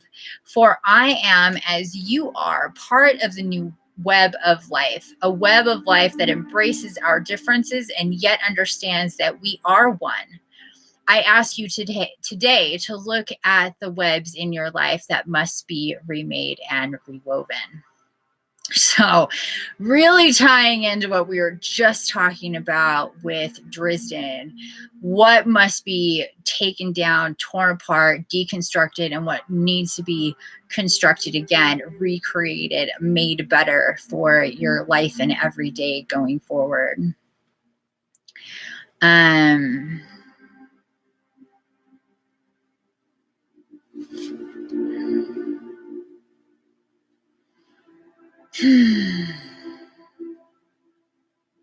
Skystar says, I hope you guys have the same clarity as I feel like I have right now. Good. Okay, I'm going to read on just a bit here. Shamara is a dragon fae goddess from this world and beyond who presents as a spider, as she is a powerful weaver of energies, dimensions, and time. She is healing the rifts in dimensions and time and we can assist her by understanding who we truly are and by working on our own individual weavings with consciousness and peaceful power. So also, what I just got done saying about spending time in your own space, really being intentional about that type of energy.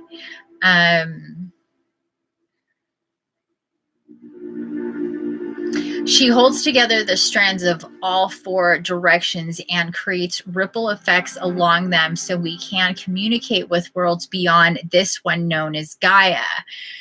So the more you do this, the more you will connect with the Dragon Fae and the Fae and the Galactics. You see, it's all very connected. And until you do that, you just plateau.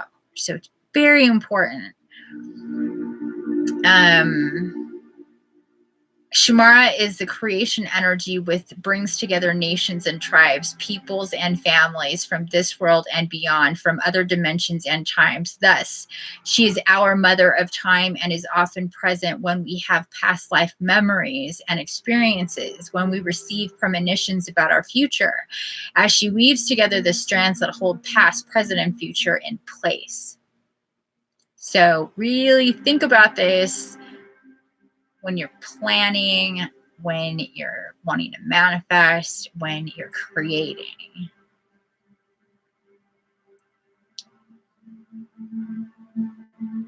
She communicates via energy and sound, and thus you may hear a high-pitched ringing in your...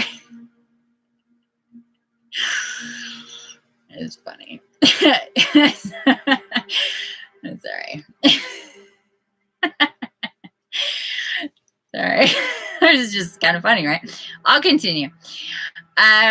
She communicates via energy and sound, and thus you may hear a high-pitched ringing in your ears. And now I'm really vibrating when she connects with you, as this is the vibration of the galactic web.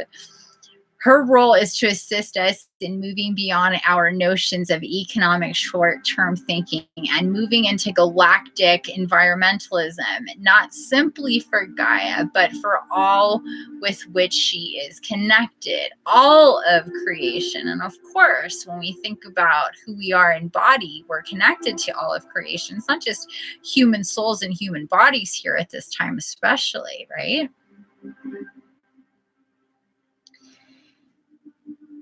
She wants us to see the universe as our home too. She wishes for us all to remove the mask that says, I am fill in the blank. I am this. Labels, titles, that sort of thing. Because when you remember who you truly are, that's not really such a big deal. And to know we are that, but we are also so much more. So that was awesome. Okay, so divinatory meanings of, let me show you beautiful card number 35, Shumara, web of all life, all connectedness, not only with Gaia, but all of creation. Divinatory meanings, coming out about beliefs, revealing more of your true and vulnerable self to family.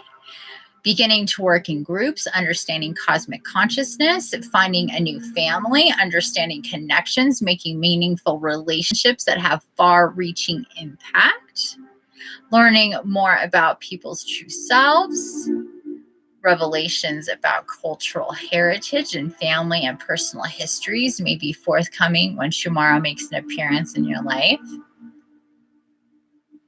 She also represents strides being made on a global and cosmic level on peace, communication technologies, and understanding sixth sensory experiences, dream experiences, astral travel, and time travel.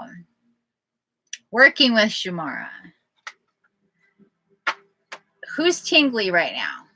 Who's feeling it? I am so tingly right now. This is the perfect energy to go into astral with. I'm going to continue reading about working with Shumara because she's really ramping us up to get us super conscious. Working with Shumara, gently revealing who you are in safe environments, exploring more about galactic consciousness, understanding your own personal and cultural history, bloodline vibrations, and exploring your ancestry. This also means the different pulls and tugs that you have towards civilization. So for some of us, it's Egypt. For some of us, it's Asia. For some of us, it's gosh, I can't even think right now. The Nordic stuff. So to explore that, I'm feeling big time right now because we all have those things, maybe a few of them, but there's a few of those things that are like major to really start exploring that and thinking about that before meditation, before you go to sleep at night. because it's all very connected. When we talk about heritage and bloodlines and interconnectedness and the weaving through time and space and how we are connected, I've touched on this before, how the plan for the Light Body Collective, the Light Warriors that are in body now, whether we've come from other star systems, whether we're angelic or whether we're from different dimensions and realms, on and within and upon Gaia, we have been connecting the dots through time to get here. So it's not like we all had random lifetimes and they kind of help us now. We've had lifetimes that are connected like a ladder, like a web, like Shumara is talking about, what we need to get super conscious about. And the more information will come in from these different rungs in our ladder to help us understand what we're doing here now. That is connected to the things that we are feeling pulls towards and have been feeling pulls towards for our entire lives. For me, it would be Egypt. I would say that is number one. And I've already been working and integrating and getting information about those different time periods where I did a lot of work, because a lot of changes upon Gaia took place at that time. Also, people will feel this really strongly with like the Lemurian or Atlantis type time periods as well. So to try to explore these things if you can in your wake state, in your astral state.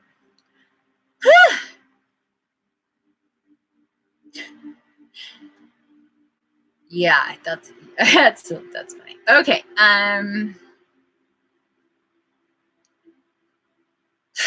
Bloodline vibrations and exploring your ancestry. Being honest in situations where previously you may have kept silent, refusing to engage in falsehoods or false peace, being who you are, becoming more sensitive to vibrational communication and higher vibrational living. So telepathy, psychic communication, being in integrity with your beliefs, understanding your true self is beautiful, powerful, and loving, activating the web in your life, working with the powers of the four directions, being open to the concept of communicating with beings from beyond your solar system. So again, galactic connectedness and consciousness, because even though that's probably one of the most commonly referred to dimensions or realms would be ETs, right? Aliens, more than anybody takes seriously the dragons or the angelics or the fae, right? Because that's all out there. So even atheists will be like, oh yeah, I'm sure that there's galactics. I'm sure we're not the only ones. Like, that's just crazy, right? Even so, they're very quiet in their communications until you are much more in tune with that whole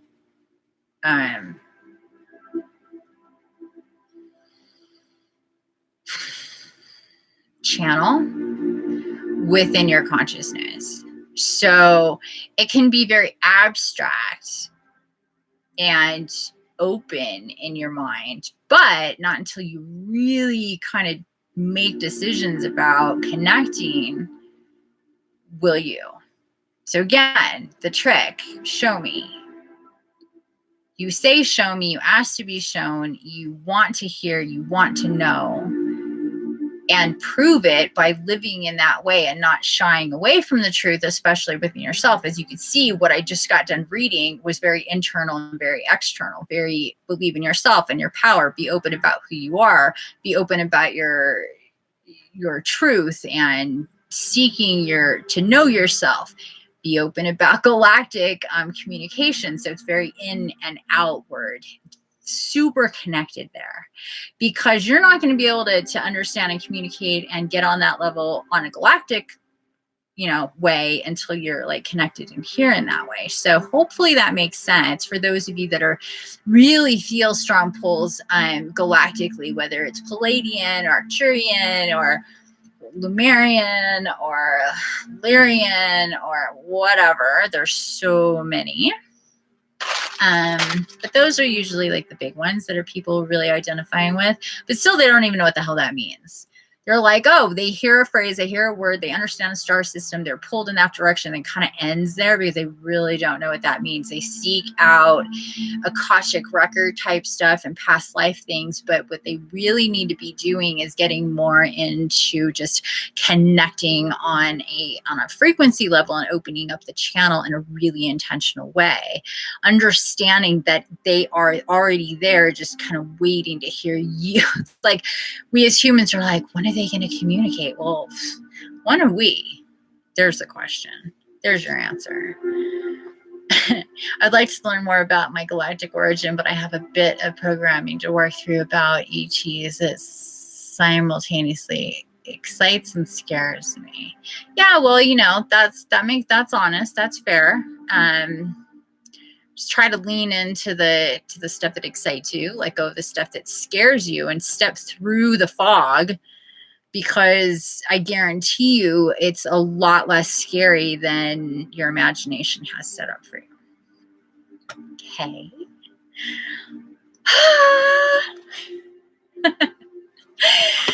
Holy moly, people. We are almost at 2 hours and it is 7:45. It feels way later. But we got a lot of really great information. Shamara was fantastic for really what, yeah, I'm really ready to meditate. I got all tingly with her. Her coming in and saying all that, and that energy is just amazing. I freaking love it.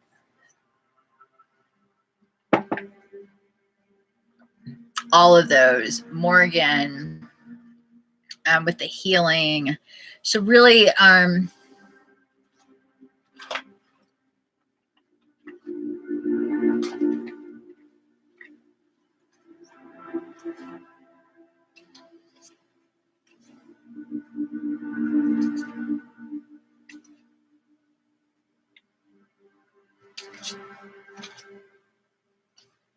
so real quick, again, we're going to go through this. So I want this to permeate inside your brain, inside your body, mind, soul, spirit before we get into meditation. Think about this Dragon Fae Oracle and what we were just told and talked about. Okay, so we have Shumara, web of all life, connecting. Be more open, especially to all the different realms upon Gaia, but galactically as well, connecting with your own soul self, all that business. Drizden. So here's Shamara. Take a nice, good look at her.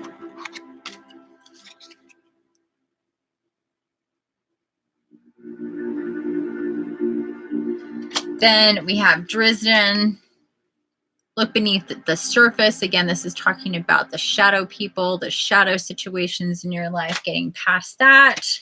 Morgan Le Fay with healing, all that we talked about with healing, with using this full moon energy, which also very much correlates and directly relates to the sun, using sun energy. Your ancient wisdom is awakening, very much connected with Drizden, with Shumara, with Morgan, all of that. You see that those are like talking about the chakra system. Like all of these are super connected. Nothing is impossible.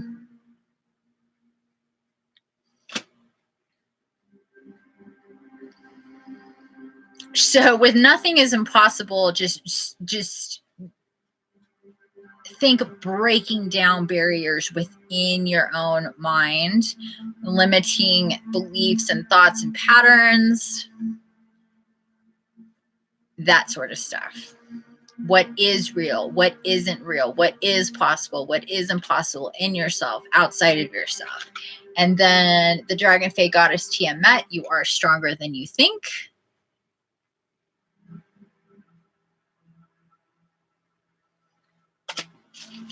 Having come through so much, remember that and the strength that you've already proven to yourself when you didn't know so much, right? So now think about what you do know and what you're open to know and how much stronger that makes you and how much healthier you already are for what you've already been through, what you've already healed from, right? And use that energy to fire you up to go forward. And then Lady Tatania, be joyful. Be joyful.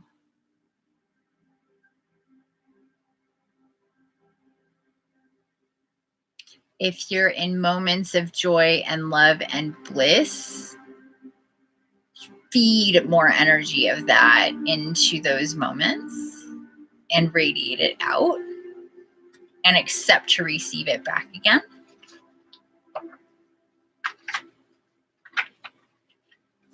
Okay. I know about you guys, but even though I'm a little tired, I know it's gotten late. I hope you guys feel even better than you did before and you're super energized with this information. It's all super, super, super positive, really empowering, really uplifting for going forward. And I think we can receive it better today than we could have yesterday. I know I feel a lot more clear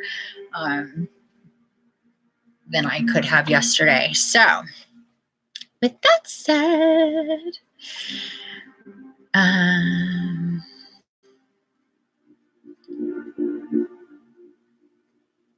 yes, ready. I bet Jesus is actually, sure is the sort of granddad energy to me. Jesus feels like the best granddad.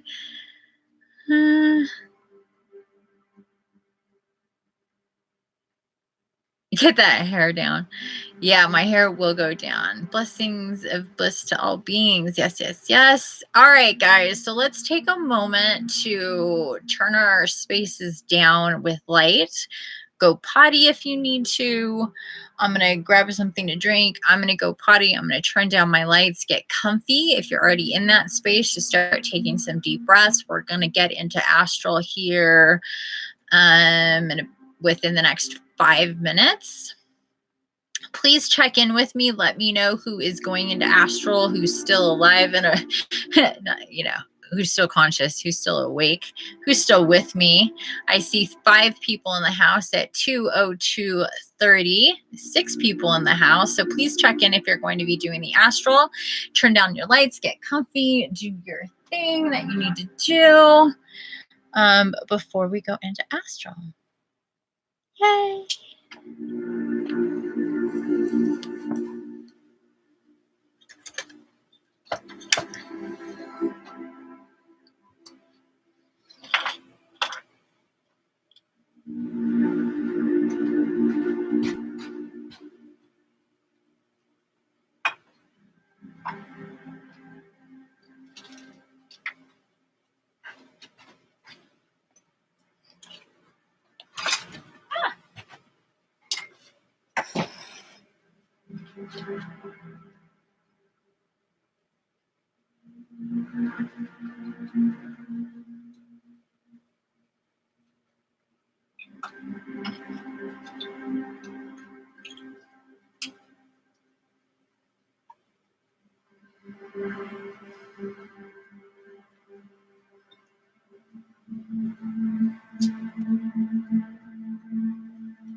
Rise up, bugs! Okay.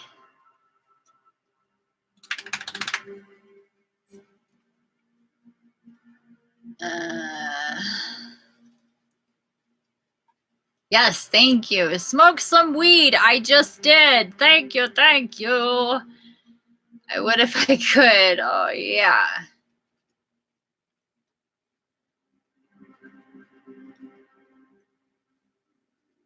Yeah, today definitely more clear than yesterday. Holy shit. That's what my guide said. Like, I know you really, like, we talked about this whole, like, live and astral, but this just wasn't, like, in the cards. Plus, people would have been too brain dead anyway. I would have been like a zombie talking to a bunch of zombies. Literally. They're like, yeah, it's just not. In theory, sounded great. In practice, it was no joke, just not going to happen.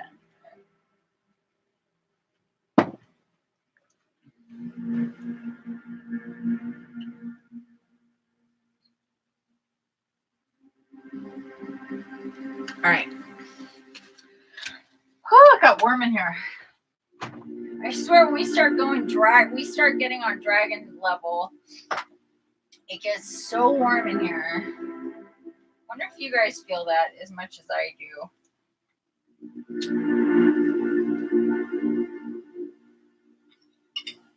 All right, guys, so do me a favor. We're going to do something a little different tonight. Sorry, kitty. I'm so sorry. I did not mean to do that. Ever accidentally blow smoke in your animal's face and you're just like, holy shit, I can't believe I just did that. Sort of what I just did. Super accidentally. All right. What I'd like you guys to do, and you're not gonna be able to see me for this portion because I don't have room for that. But if you could please get up and get on your feet nice and flat. So no shoes if you're wearing any shoes. Just stand up for, actually, I'm going to turn this around. Look at that. I can move the camera. That works. You got warm. Yay.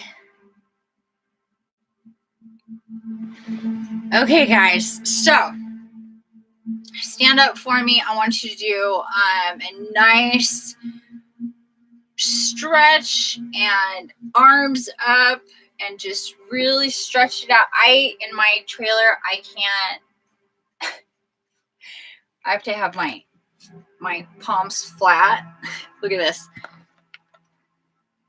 Because I either have to bend my knees or make my palms flat on the ceiling. So, but most likely your ceiling's a little bit taller than mine. So I want you to do a nice stretch. Nice deep breath. Head up all the way, like so you're facing the sky. And move your back. I want you to stretch and just kind of go back and kind of to a backwards bend as much as is comfortable to really stretch out your spine. And then take your hands into Namaste right above your face. Put your feet as together as possible without you falling over, because this position can make some people unbalanced. And if it does, please take note. So really use your toes to anchor yourself in. Do a little back bend. Namaste right in front of your face. Open up your chest. And then arms out to the side and down. And then really push your shoulders down. So as if somebody's standing behind you, shoulders are on top or hands are on top of your shoulders. And pretend that they're pushing and really feel that energy pushing on your shoulders all the way down, down, down. And then lift your head up. Take a deep breath. Open up your palms nice and wide. Open up your fingers nice and wide. As you're pushing your shoulders down, anchor in with your feet. Use your toes.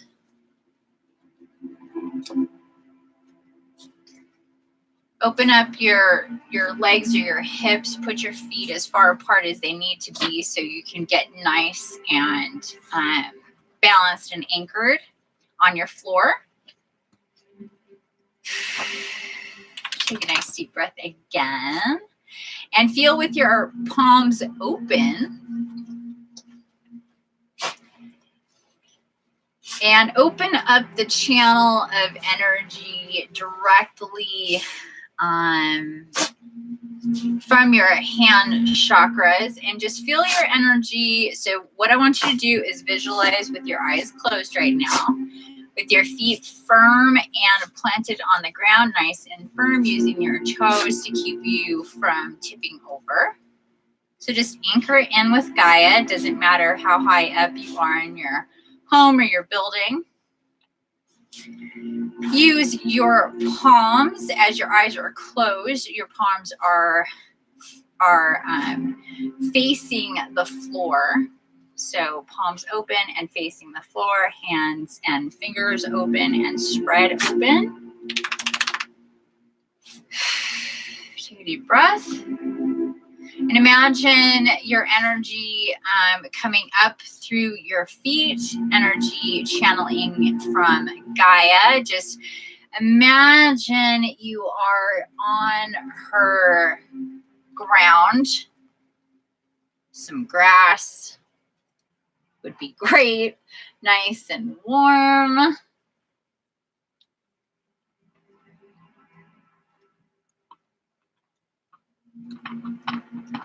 And imagine that you are just grounding in and becoming one with Gaia, feeling the energy come up through your feet, the soles of your feet, up your legs, your calves, your chins, your knees, back of your knees, activate, bend your knees a little bit, feel that energy coming up through your thighs. Feel it all the way through. You take your hands out of that position and you can kind of bang on your thighs a bit, on your butt, all the way down to your knees. Say to your body, activate the energy, feel the flow, bring in from Gaia, release any negative dense energy. Take a deep breath, clap your hands, wipe energy away, release. Hands back towards the ground. Feel the energy going up into your pelvis, up your chest, your back, your shoulders, your chest, your neck, your head. You just feel it kind of filtering up and out and surrounding your body and down your arms, and also just raining down energy from your hands back into Gaia. So you're bringing in from your feet, going all the way up your body, letting it go up your head, just going up and out, going up into your shoulders, down to your hands, all the way down and out. 2 words I want you to repeat for me, family, out loud.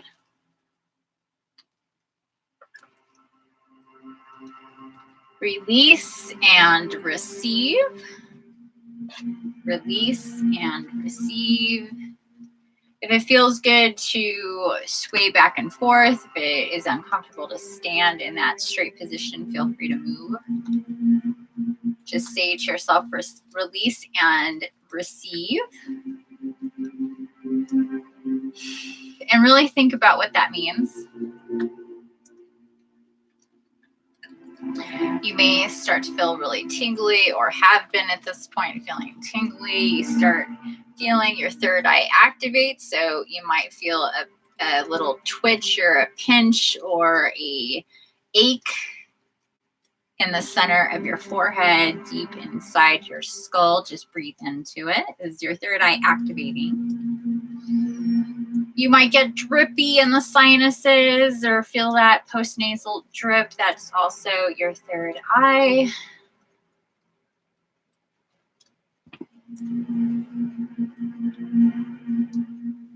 Release and receive. Think about what that means. You're releasing any dense negative energy. You can sometimes see this energy behind your eyes. It's really bright. So sometimes it'll pop off, like you'll just like, boom, it'll be like this firework right behind your eyes, really, really bright. And that's energy releasing. And you'll feel lighter in your body. You can breathe deeper. Release.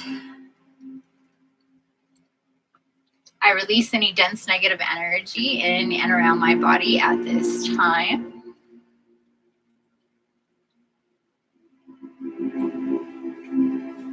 I receive pure love light energy coming from Mother Gaia directly in through the soles of my feet, into my body, helping activate, regulate, flow my chakras, my root, my sacral, my solar,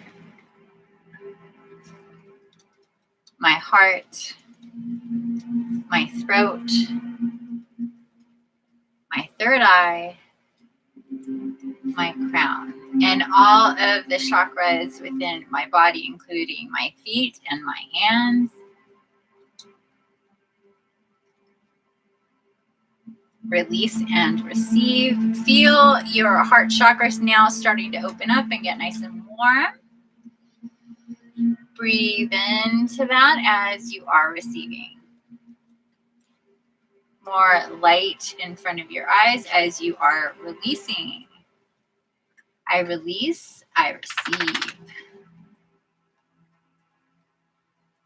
Deep breath. Okay, so family, that was what I want you to do. If you are swaying like I am, I want you to get back to still. Keeping your eyes closed, anchoring with your feet once again. Take a nice deep breath. Again, so you're breathing down.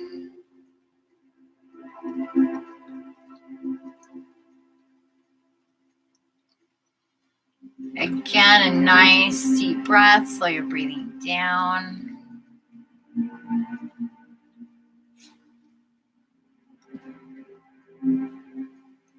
I want us to really think about our bodies right now. So we're going to start from the very, very tippy top of our heads. If any of us still have our hair back and tied, let's let that go. I might be the only one.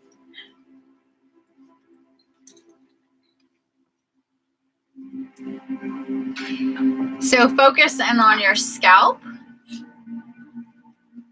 If you need to scratch and release energy because your hair was tied up like mine just was. Oh, that feels good. Okay. So feel the tingle all the way through your scalp and feel the energy on your face. Feel your eyes, feel your nose. Feel the back of your neck, your throat, your lips, your tongue. Want to light up and activate. You want to feel a tingle, feel the energy. We're going to just do a clean sweep going all the way down. Feel your throat, feel your chest. Feel that energy. Release and receive. Keep saying that in the back of your mind. Release and receive as you get really intentional about feeling your shoulders, the backs of your shoulders, your shoulder blades. If you have wings and they're feeling active or activated or in need of release or activation, they're starting to feel warm and tingly. itchy, hot, that could be happening. If it is, just breathe into it. Feel free to scratch. Sometimes I need to do that. It gets really intense. Sometimes it can be like a hot poker, really, really pinpointed. I'm not feeling any of that right now, but if you do feel some of that at any given time, just breathe into it, because this is just activating.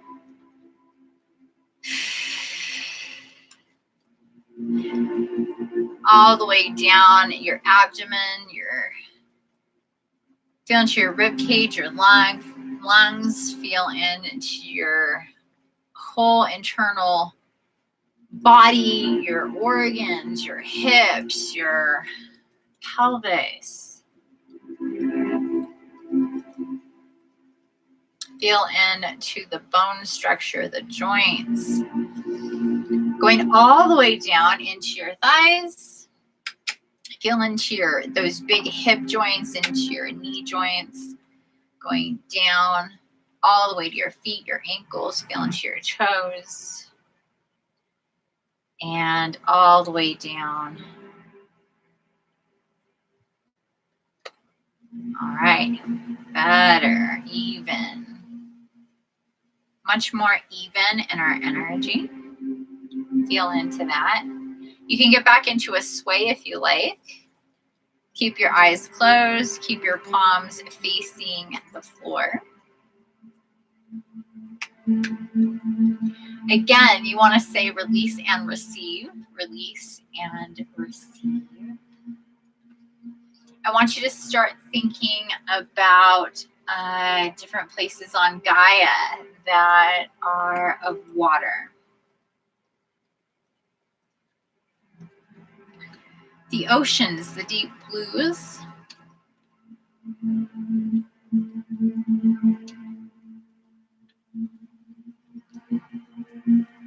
Think about the different oceans, different beaches, the different islands.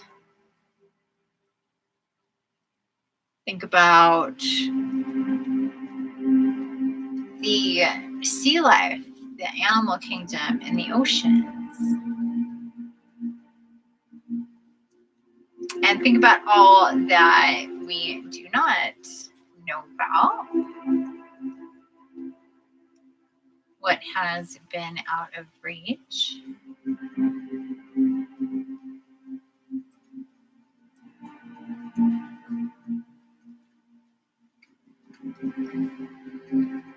Take another deep breath as you think about all of the oceans, beaches, sea life.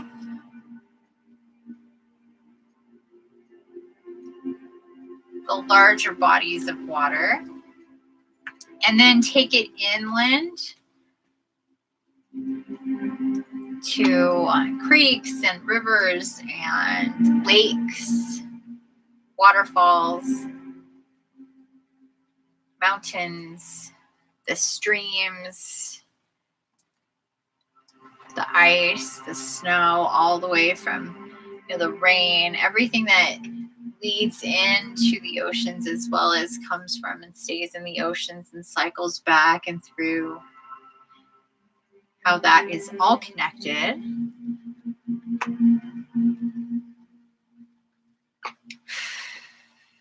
Take a deep breath.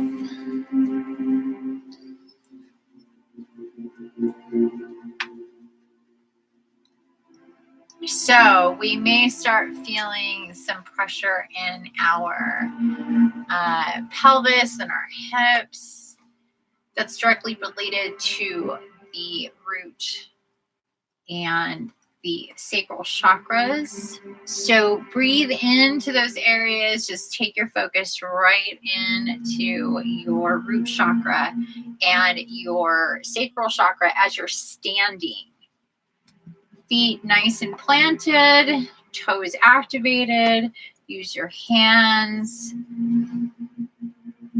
palms facing the floor, and just bend kind of back and forth.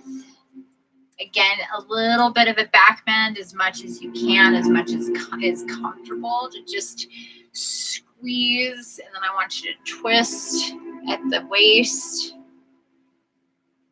back and forth. Do this slowly. Keep your eyes closed. So we don't want you falling over as you're twisting. So don't go crazy.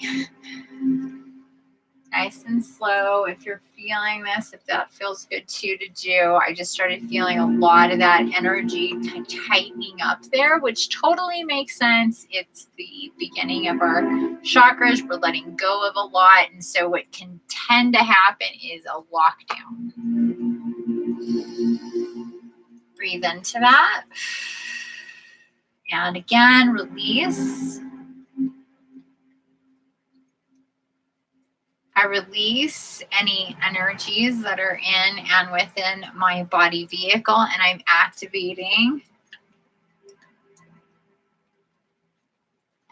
crystalline DNA, bringing in the photonic light from Gaia, from the moon, from Luna, and from the sun, all the way up and through to source, back down through our galactic center, all the way back down to us. Envision yourself as a crystal, you're crystalline. Just activate your crystalline DNA, activate the crystal inside of you, connect with that level of light, of structure. Imagine that diamond shape. That's why the diamonds keep showing up when I do readings. It's to really, really enforce that structure, that diamond structure. Not only the light, the refractive light, but the structure of a diamond. So see yourself as that. There you go. See yourself as this beautiful pillar of light as you stand there grounded with Gaia, feet, toes activated.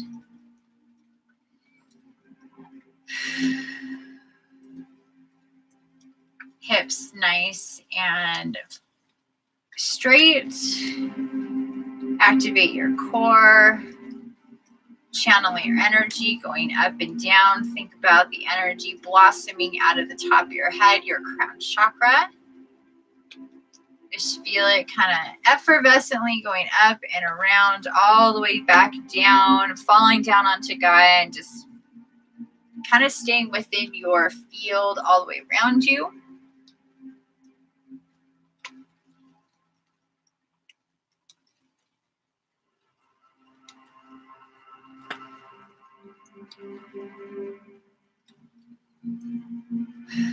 Regulate your breathing. Take another few really nice deep breaths. Feel your breath go all the way down to your root chakra. Permeate with energy, and then nice and slowly all the way back up and let it go out of the top of your head. Even put your head back. Let's do 2 of those on the count of 3. Take a nice deep breath. 1, 2, 3. And then all the way down as you breathe out.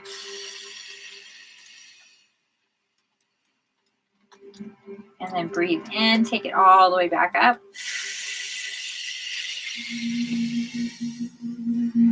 Head back and release. Then again, breathe in.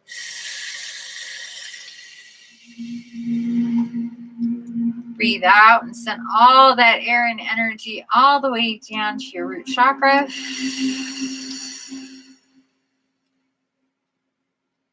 Breathe in all the way up.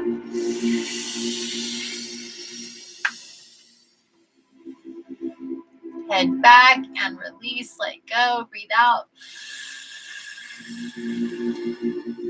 Activate all that diamond light. You might see this refractive light in your periphery there. Maybe Things are starting to form and shape, just letting go and release. So just let that happen.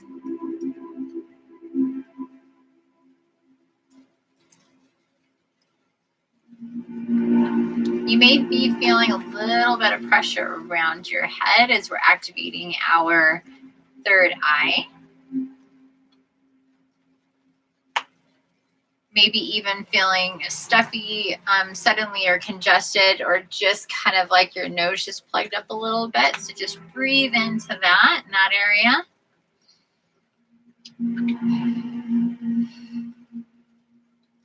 Push your shoulders down again.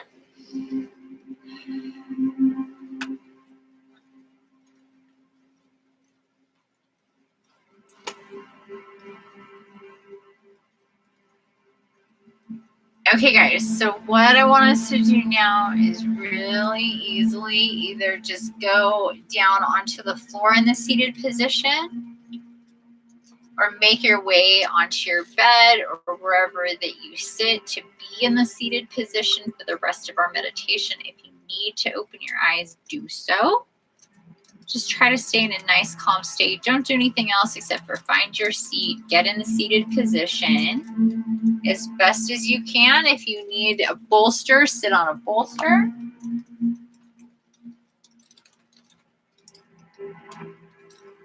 Move, doggy. Sometimes they don't take a hint. All right, you're in my way, man. Okay. So just give this another second.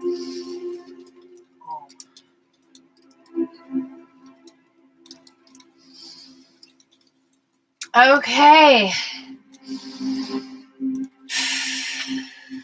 Get nice and comfy in the seated position. Shoulders back. Nice and grounded and balanced in your seat.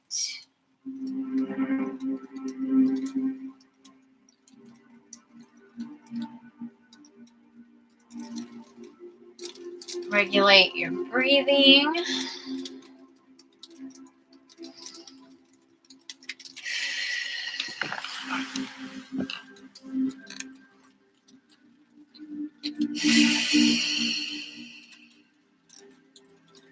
Palms up on your knees. Chin up, shoulders back and down, core activated, sitting nice and firm. Thank you so much, family, for being here. Thank you to the angelics, the dragon fae, the fae, all the elementals, the galactics, our soul family that are here with us, consciously or otherwise, incarnate or otherwise.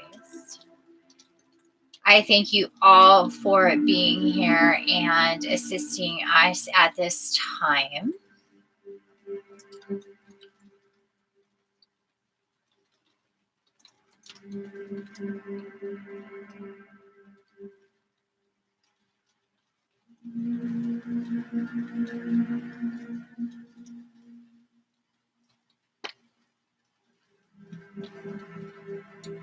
To all of you who are joining me in this meditation, I thank you for being here, celebrating this beautiful full moon in the month of February that we just had, and we're still feeling the energy of.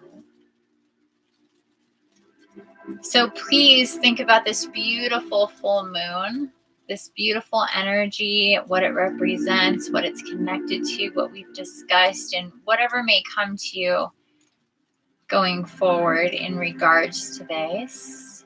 Take in the information once again, whatever may be coming to you that we did talk about today, and ask to be open to receive more information in regards to this time, in regards to the moon in general, and at this time in regards to the full moon in February and what it means for the collective, and what it means for you personally.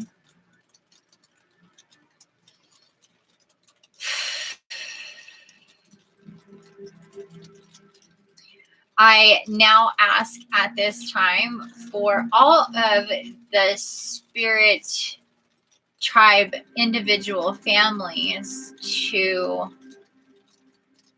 assist in activating and charging the energy and cleansing the energy around any and all of the participants of this meditation at this time.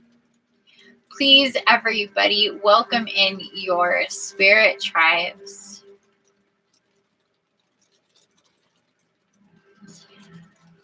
I welcome in my spirit tribe. I thank you so much for being here. I feel you. I love you. I choose to be with you more and more, to be guided by you, to be led by you, to feel your love, your presence, and the importance of our connection in every moment. And now, especially as we connect with our brothers and sisters here incarnate, and with you, our spirit tribe.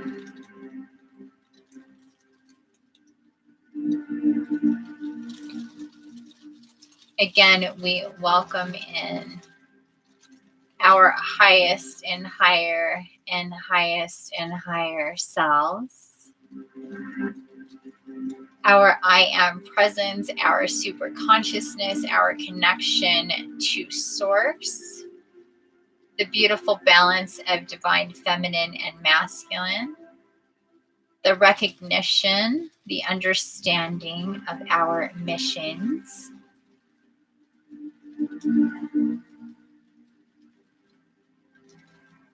the ability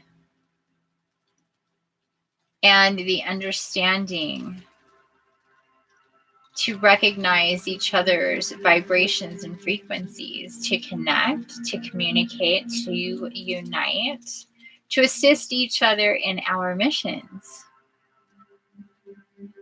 to be there for those who are awakening now and those who are yet to awaken,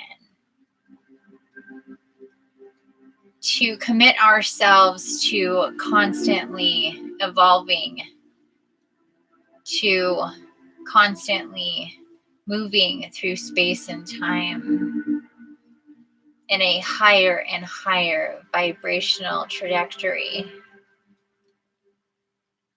to connect with ourselves, to open up to who we truly are, to work with you, our spirit tribe,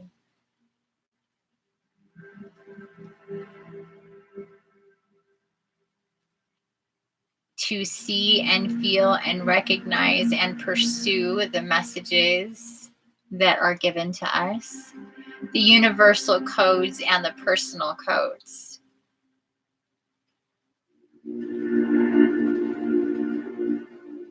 The messages in the many ways that they are given to us, to recognize, to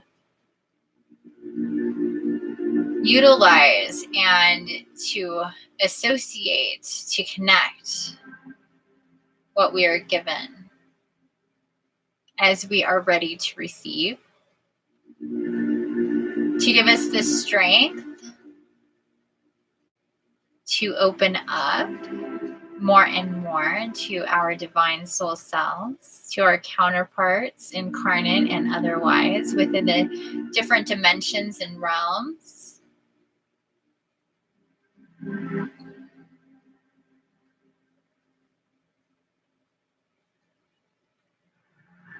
And especially to our Mother Gaia, all of which this is connected and we are connected, why we are here, as she receives us, as She nurtures us and feeds us and takes us into each day. May we witness her more and more each day.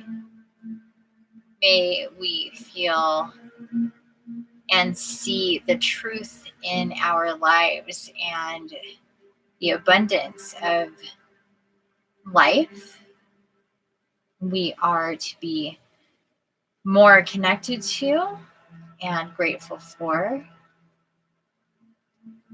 May we welcome in the abundance that she gives us more and more. The riches of beauty all around us. Take a nice deep breath and feel your heart opening up and activating. If you feel a little tight, just breathe into it, please.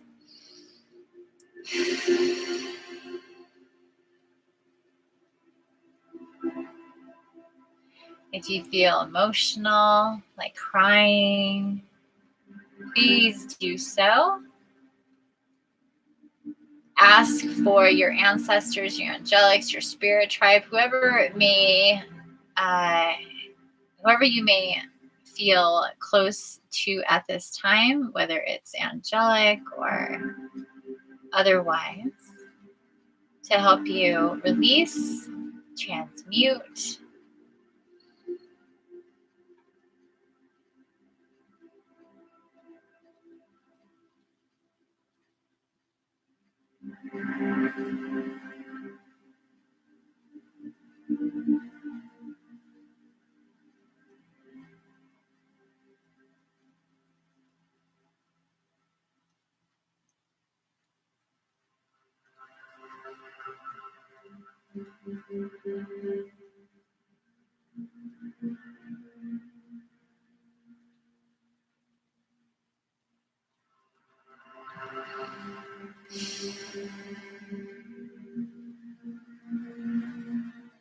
another deep breath, please.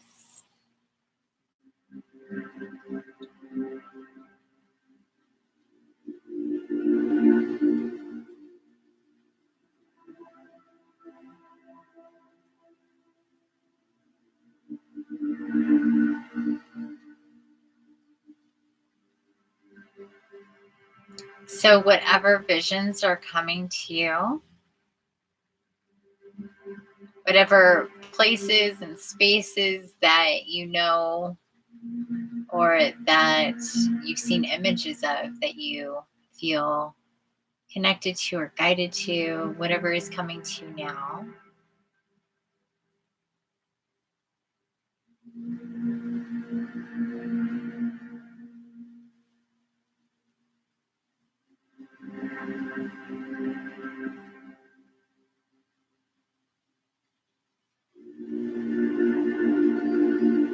just take in the different energies that are coming to you. Keep taking nice, really slow, deep breaths all the way down into your lungs. Control that.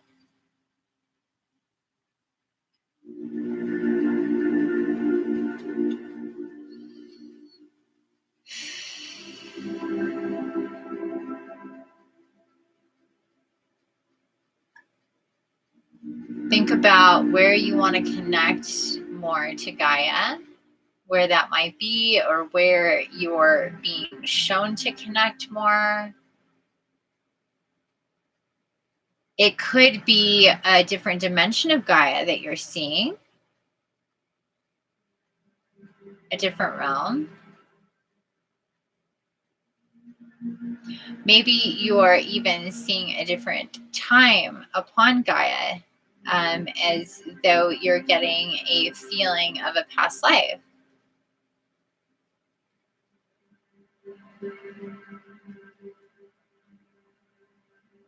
You may be feeling as though you can kind of poke your head through and just see more a little bit of a different place and space upon Gaia.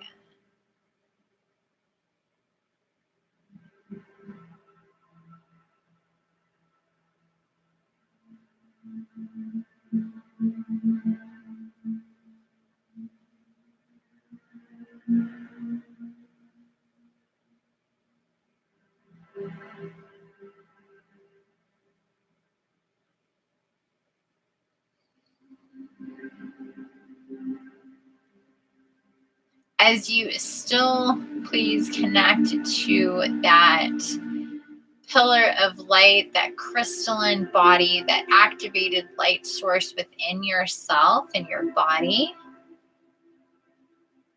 Anchor in that energy with Gaia in these different places that you're being shown. We're going to activate and connect all of these places that you're being shown at this time. If it's just one or two, that is fine. If it's where you are right now and that's it, that is fine. If it's multiple places and you're seeing like a flip, images flipping in your mind of different places possibly, or you're actively thinking of them as well, you may do that.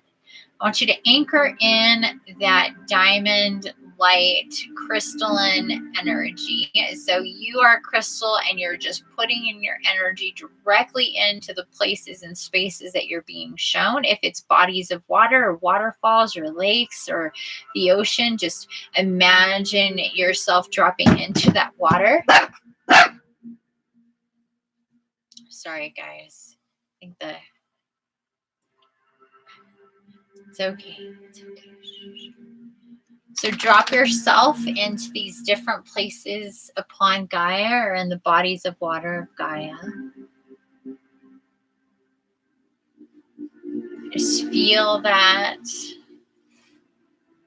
There you go. Anchor in.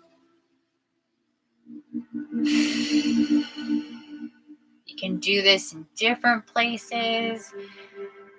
Do that in the place and space that you're in. Just imagine yourself as this beautiful pillar of light, crystal. You're a crystal, and just anchor in and push down that crystal into Gaia. Feel it integrate, just as if you had this beautiful crystal and you're just putting it into the ground. Pushing it all the way down as far as you can. Just feel it going down, down, down, down. If it's into water, just feel that beautiful sensation of going down into the water. Connecting energetically with everything around you as crystals do. So the earth, the air, all the energies of anything alive that is around and everything that is, all the way through and through. If it's water, just imagine it just reacting with the crystal that is water. And all the different places that you are being guided to do this.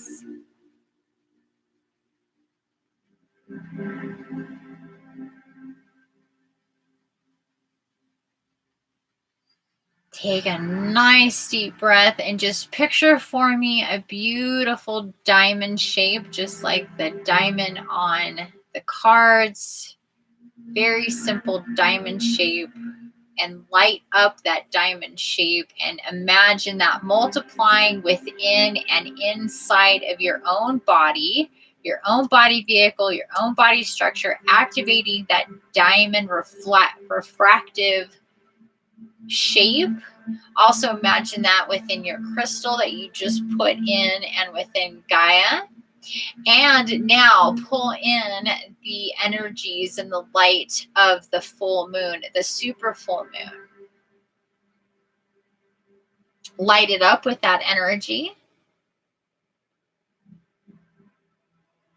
Light it up with the flare and the solar energy, the beautiful, bright, bright light, our energy center, the center of our solar system, the sun. lighting up the moon, making it nice and full, super, super bright, bringing in that energy, just feeling it bouncing, refracting all the way through, bringing into your body now. Feel your head light up, open up your crown chakra. There you go. Open up your crown chakra, bright, bright, bright, bright, nice and light. Bring it in.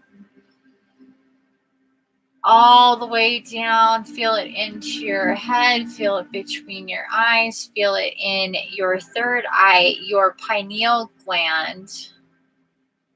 Feel it right there. Hold that. Hold that light right there, right between your eyes. Tell your body, tell your energy to open up your third eye at this time.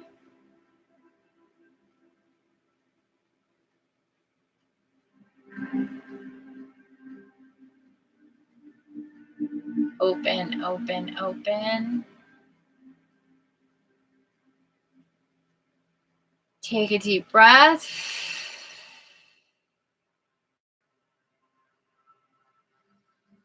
Now at this time, family, what I'd like you to do is to take the palms of your hands and place them directly into your like your eye sockets right there, and just feel how you can just put them in nice and comfortably, almost kind of creating a suction. And just hold your hands there. Put your fingers on the top of your head. They will likely cross over a little bit. And take a deep breath.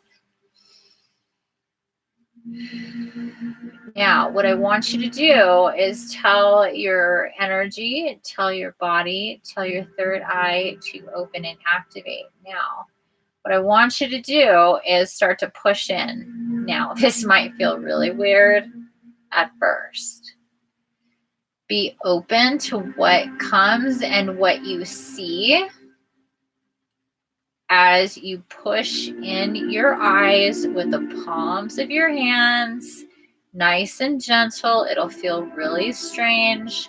Keep pushing nice and gentle, but I want you to tell your third eye to open. And as you do this, take a deep breath.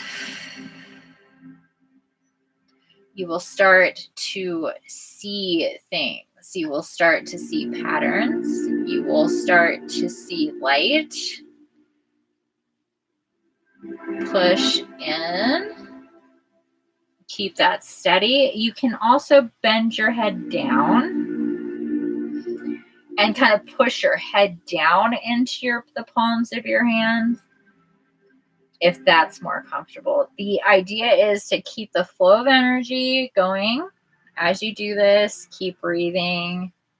Keep it comfortable as much as you can. Don't push too hard. Take a deep breath. Be aware of what you see. Take note mentally, please.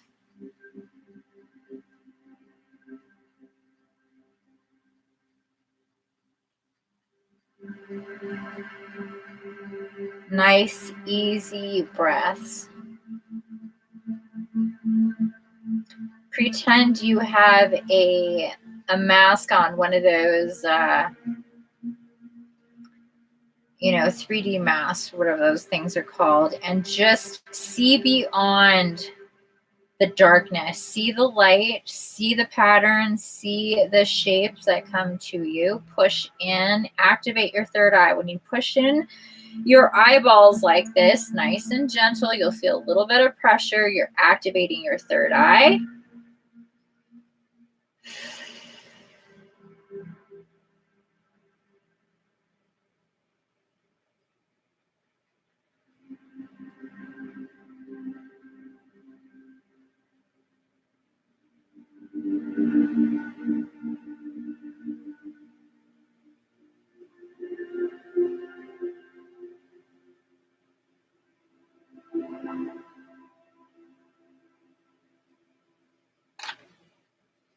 You can start to look around in this space. You can see things kind of moving, possibly.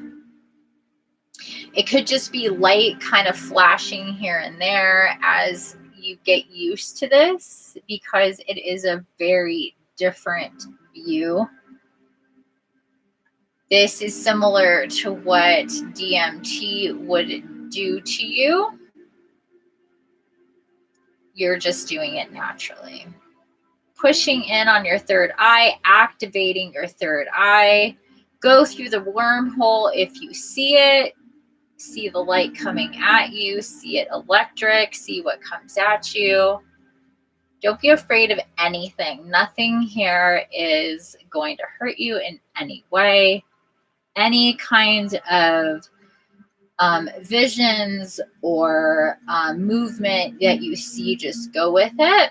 Just try to keep a constant pressure on your eyes. Keep your third eye going and activating, releasing. Take a deep breath. Tell yourself that you want to see to open up.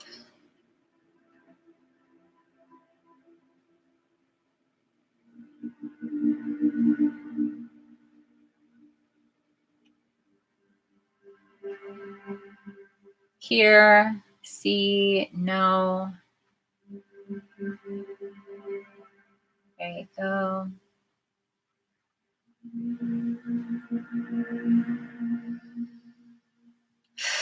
Take a deep breath. And we're going to gradually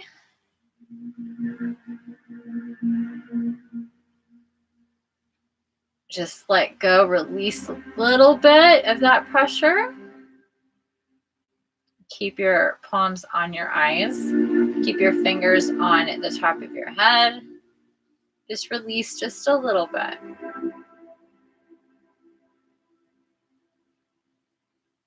Take a deep breath.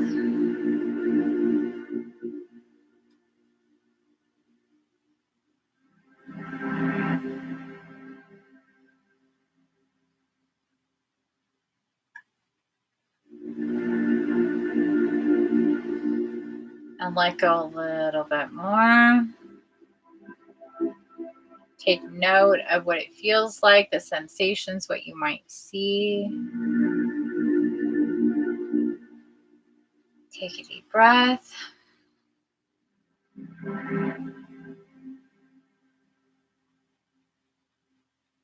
And as is comfortable, just release. Keep your eyes closed. Keep your hands on your face.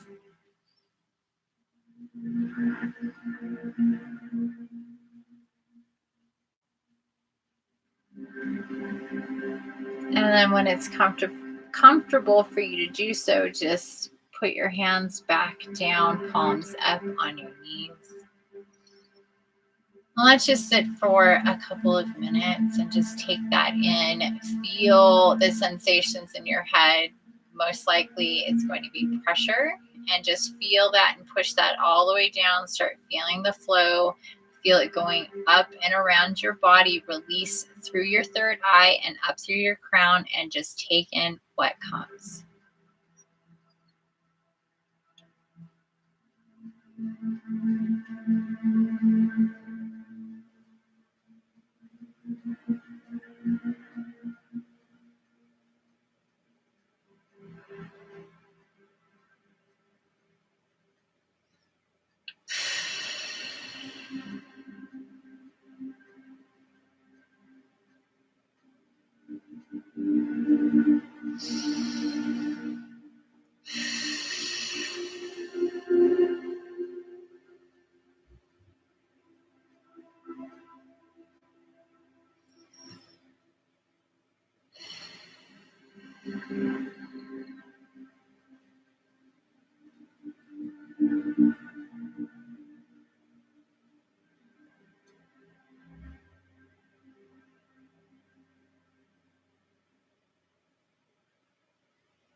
Don't let it stop at the chest or the heart chakra. Push it all the way down to your root and back up.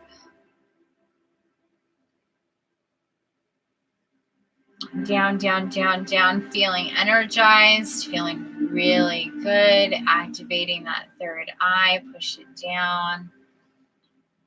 Again, taking note.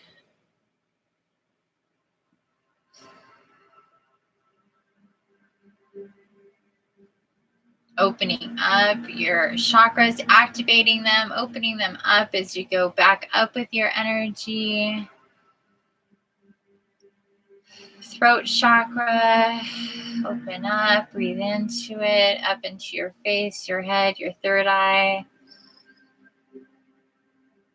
You want to feel like it's almost just super open, breezy.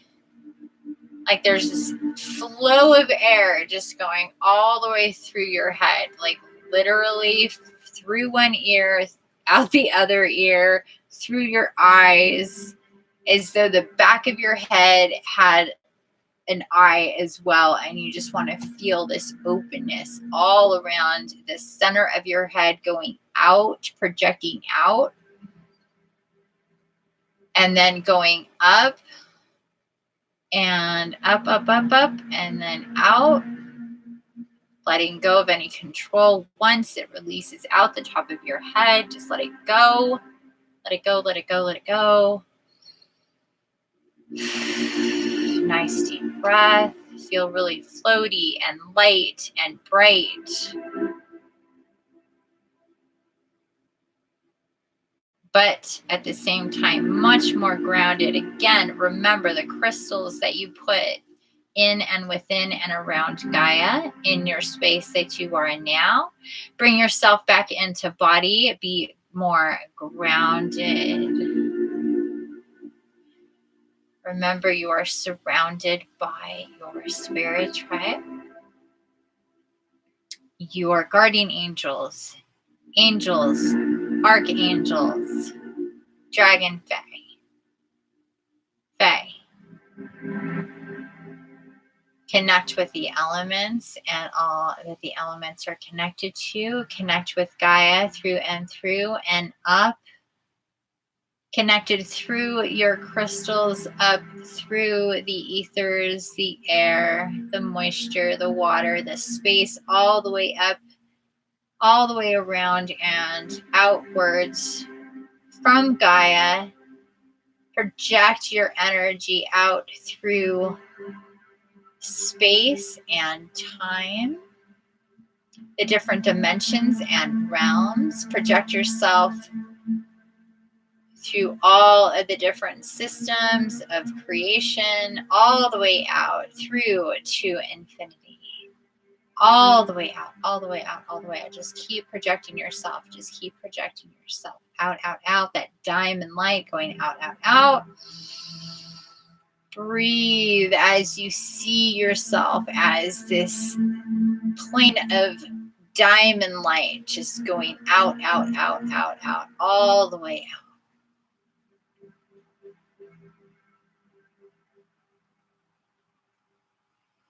Again, once again, ask to be open. Ask to receive what you shall receive as you move forward. Ask again to ground yourself further and deeper and stronger, more powerful, more empowered, within, to the abundance matrix. Do it now. I activate myself further, deeper, stronger, through and through, within, and to the abundance matrix.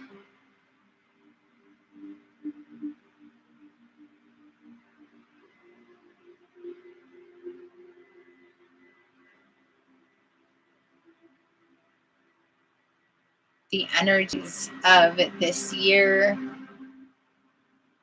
solidifying,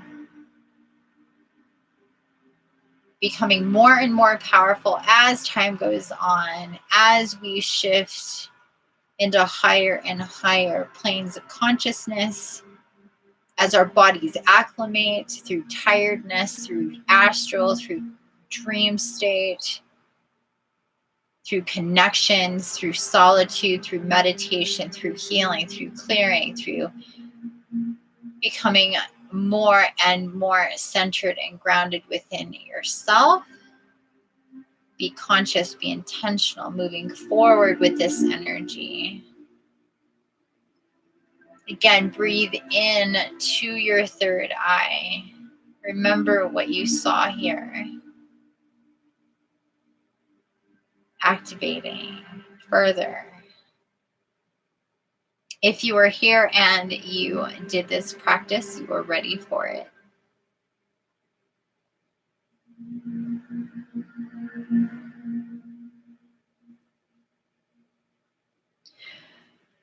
I want you to now very, very meaningful, in a very meaningful way, take a few moments to connect with your own personal highest and higher selves, your spirit tribe, any animal totems or spirits that you've been feeling really connected to, or are connected to. Just take a few moments to connect, to receive, and to say any words that you may feel compelled to say at this time.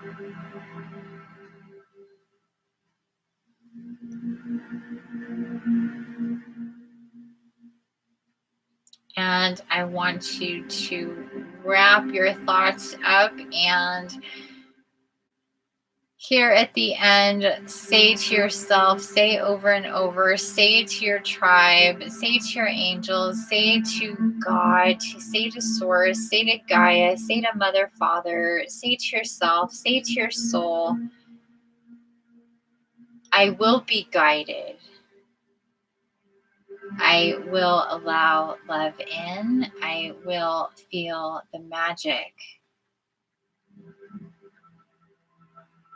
I will be guided. I will be guided.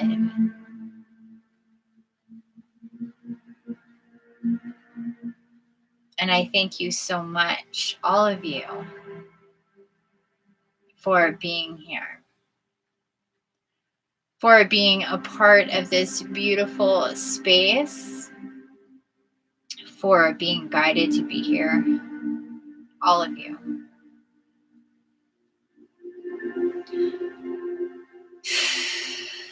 Another few deep breaths, and with that said, please take a few moments to say your goodbyes to your spirit tribe, to come back into body, to say again, you will be guided. You are more open now than ever before. To be guided, to get your messages, to listen, to heal, to clear, to move forward, to be further grounded in the abundance matrix, to feel that through and through, to live truly you. I love you all so very much. This is Infiniti, Archangel Gabriel. Thank you for being here. Know that I am always here with you if you ever need me. Please, you know how to reach me. Take a few moments to get back into body, open up your eyes, acclimate, and If you are so inclined, meet me in chat. Otherwise, please rest up. Enjoy your astral tonight. The message is that you will remember more and more your dream state. Please be intentional about drawing or writing, recording in some way what you are being shown.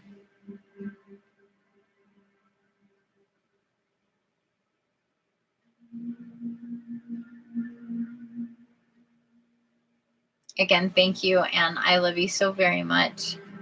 Infinite love and blessings. Don't forget the key is to create. I love you already. Remember, nice, easy, slow breaths. Open your eyes nice and easy when you're ready. No need to rush it.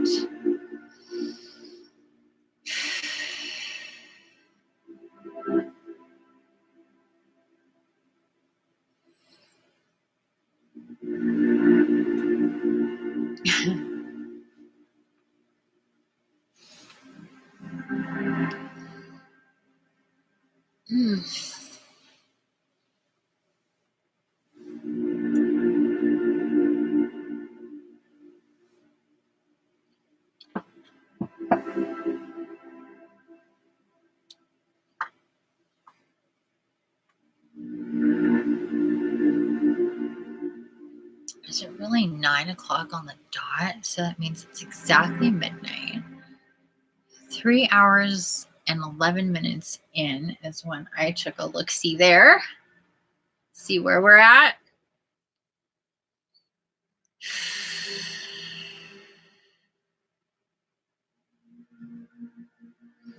You are very welcome, John Doe. Plasma John Doe.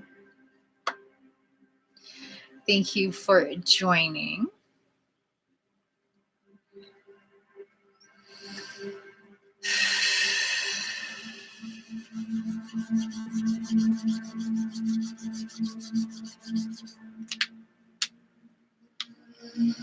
That was all around very different than what we normally do.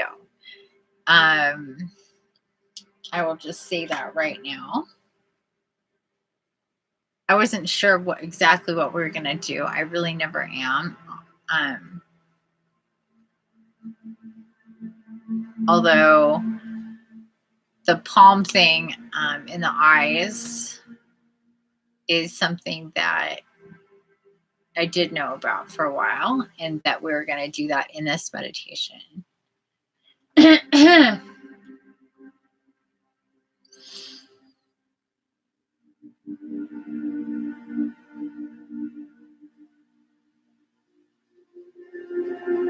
Oh, I'm so glad, you guys. So Skystar says, this has been so lovely. I'm so happy I got to participate tonight. I love this standing and stretching part. My root and sacral really busted open. Yay! I'm so glad. Willow says, thank you. I loved this. So did I. I'm so glad you guys did. I'm so glad you guys did. It felt tremendous for me too. I was really looking forward to this, and that whole standing business felt fantastic. Really grounding in with Gaia in that way, opening up energetically, feeling that pillar of light thing going on. We really needed that. You saw the wormhole thing? Yes. Awesome. Yeah. Isn't that cool?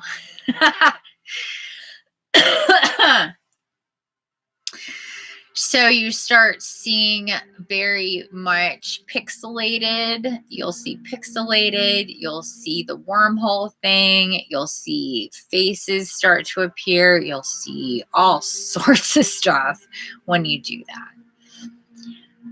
Greeting our spirit tribes, feeling their love, and my nostalgia for their presence made me tear up. Oh, you saw faces. Isn't that so cool?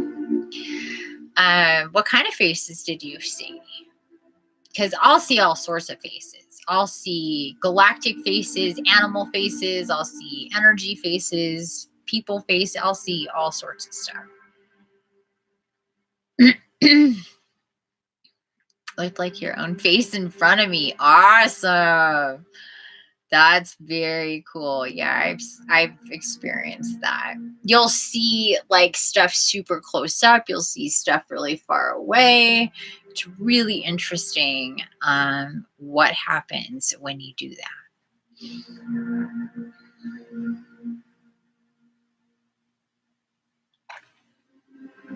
And did you feel that after that whole thing, did you feel that first kind of pressure, but then like opened up kind of airy feeling through your head? When we pulled our hands off our eyes, I saw many flashing images, so many that it's hard to recount. Willow goes, yeah, that like airy feeling through your head. Doesn't that feel amazing? I love that feeling.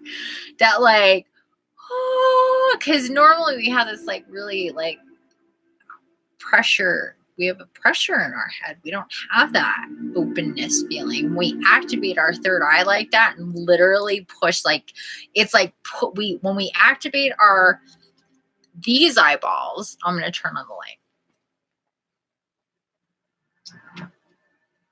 When we activate these eyeballs, when we do that with our palms, and you can notice how your palm just fits perfectly in there. And when you put your hands, you can like hold on to your head. When you do that, it's like designed very perfectly, isn't it? So you don't need anything else to do this but your own body. I want to design kind of like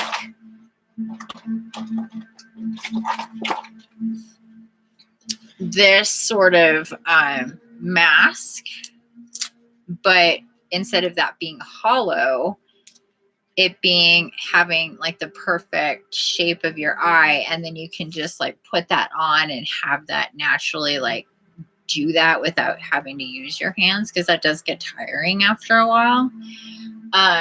In the beginning though, I mean, it's okay to just use your hands because there's only kind of so long you can kind of hang in that space, and you just need to push it further and further. I've been doing it for a while now.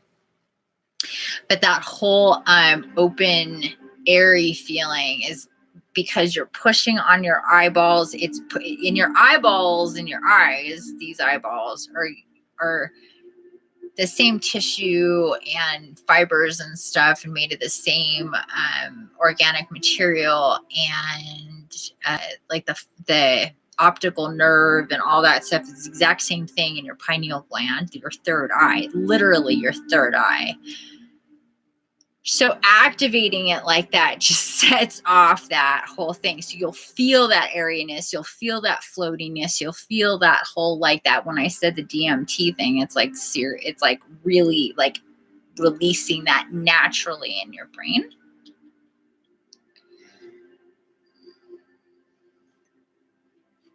I remember doing this when I was little. I forgot all about this, and I would see stars and DMT trip. Yeah, exactly. Yep. The images I saw were so diverse, and I had the impression that all the separate things weren't separate at all, and their separation is really what connects them, that they are unified. Yeah, because you start to you see that electricity. You'll see the electricity and the energy in so many different ways and it just kind of morphs from one thing to another. It really reminds me of clouds, how you'll see clouds when they're moving and morphing and stuff, exact same way, but it's energy and it's like forming. And in one moment it'll be pixelated, and in another moment it'll be like electric, like going out like this. It's really, and then you'll get that like you'll go through the wormhole. It'll start moving really fast. You'll really feel like so you have to make sure you're like breathing through it, because you can just kind of like because your brain is like, whoa. But it is really a way to level up your connectedness, like we were talking about. Like I was just like laughing inside when we got Shumara. We're talking about that whole thing because in the back of my mind, I'm like, we're gonna do this meditation, and they're gonna see this stuff. For those of us who did that as kids and kind of like Willow forgot about it. Some people have done this, some people haven't. It isn't really like it is a thing, but it isn't a thing. If that makes sense. Let me put it this way. Long ago, it used to be a thing, but it got erased as a thing. Ancient history information as a practice of meditation. I challenge people to find this. It's not something that's easy to find. I've yet to find a whole lot of any information on this, but totally guided to do this starting a couple months back. So it's certainly a thing to continue, and we will continue to do it because what it opens up for us in the moment and beyond that moment is important. And I'm still not even sure how that, because what I'm feeling and seeing and sensing, I know that other people we are connected, but it's a different kind of astral. So we'll be doing that more and more together. So I'm so glad that we got to all do this today.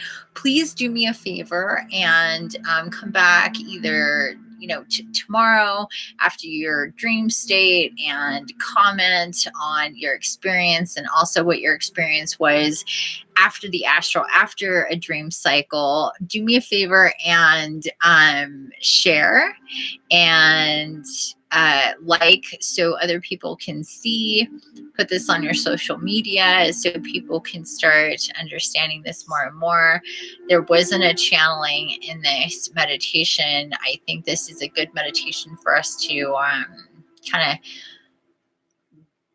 of get the unknown people who haven't joined me or done this to check it out and to feel really good. If you're so guided, you just go with the flow around here, right? 12/12 on February 21. Is it really for you? Oh, it's 9/12. Yes. 323 into the feed with 3 people, 5 likes. That's awesome. What great numbers, man. I love that. Okay, so I'm going to get going. I'm actually really looking forward to sleeping tonight and seeing, like you said, Sky, how we're going to feel tomorrow. Because today did feel a lot clearer. It did feel a lot more, I guess you could say normal. And then we had this great live. So tomorrow we should be feeling really, really great. And I hope that you are. Oh, yeah, the numbers. Yes, I agree. The numbers were ridiculous. I have like so many, like 1, 2, 3 combinations. I was going to go through my screenshots and like save the really good one or favorite the really good ones and do a post because it was just kind of, ridiculous. Yes, I'm so excited to hear about your guys' dreams. Remember too that we were told that we will be remembering our dreams more. They will be more vivid. We will be more conscious of them when we wake up. So just try to record them, or at least get if you start thinking about them right when you wake up and visualizing them and try to get yourself back there, you can kind of pull yourself back out and then remember. And then at that same moment, ask your guides to connect you back to what you're supposed to remember and to take that into your wake state. And to just try to do that as much as you possibly can, as soon as you possibly can from when you wake up. I know sometimes that's hard, but just try and practice. And I think it's going to get easier because we're just going to naturally like wake up and be like, whoa, that was just happening. And then it'll just pull you right back in and you'll be able to do that, especially with this whole third eye thing. Okay, loves. I love you. Thank you so much for being here. You're amazing. Thanks for participating. Thanks for joining me in this beautiful meditation.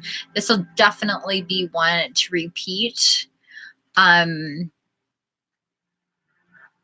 It doesn't have to just be for the full moon, even though we talked about the full moon and bringing in that full moon energy can happen. And you can do this meditation at any time. Okay.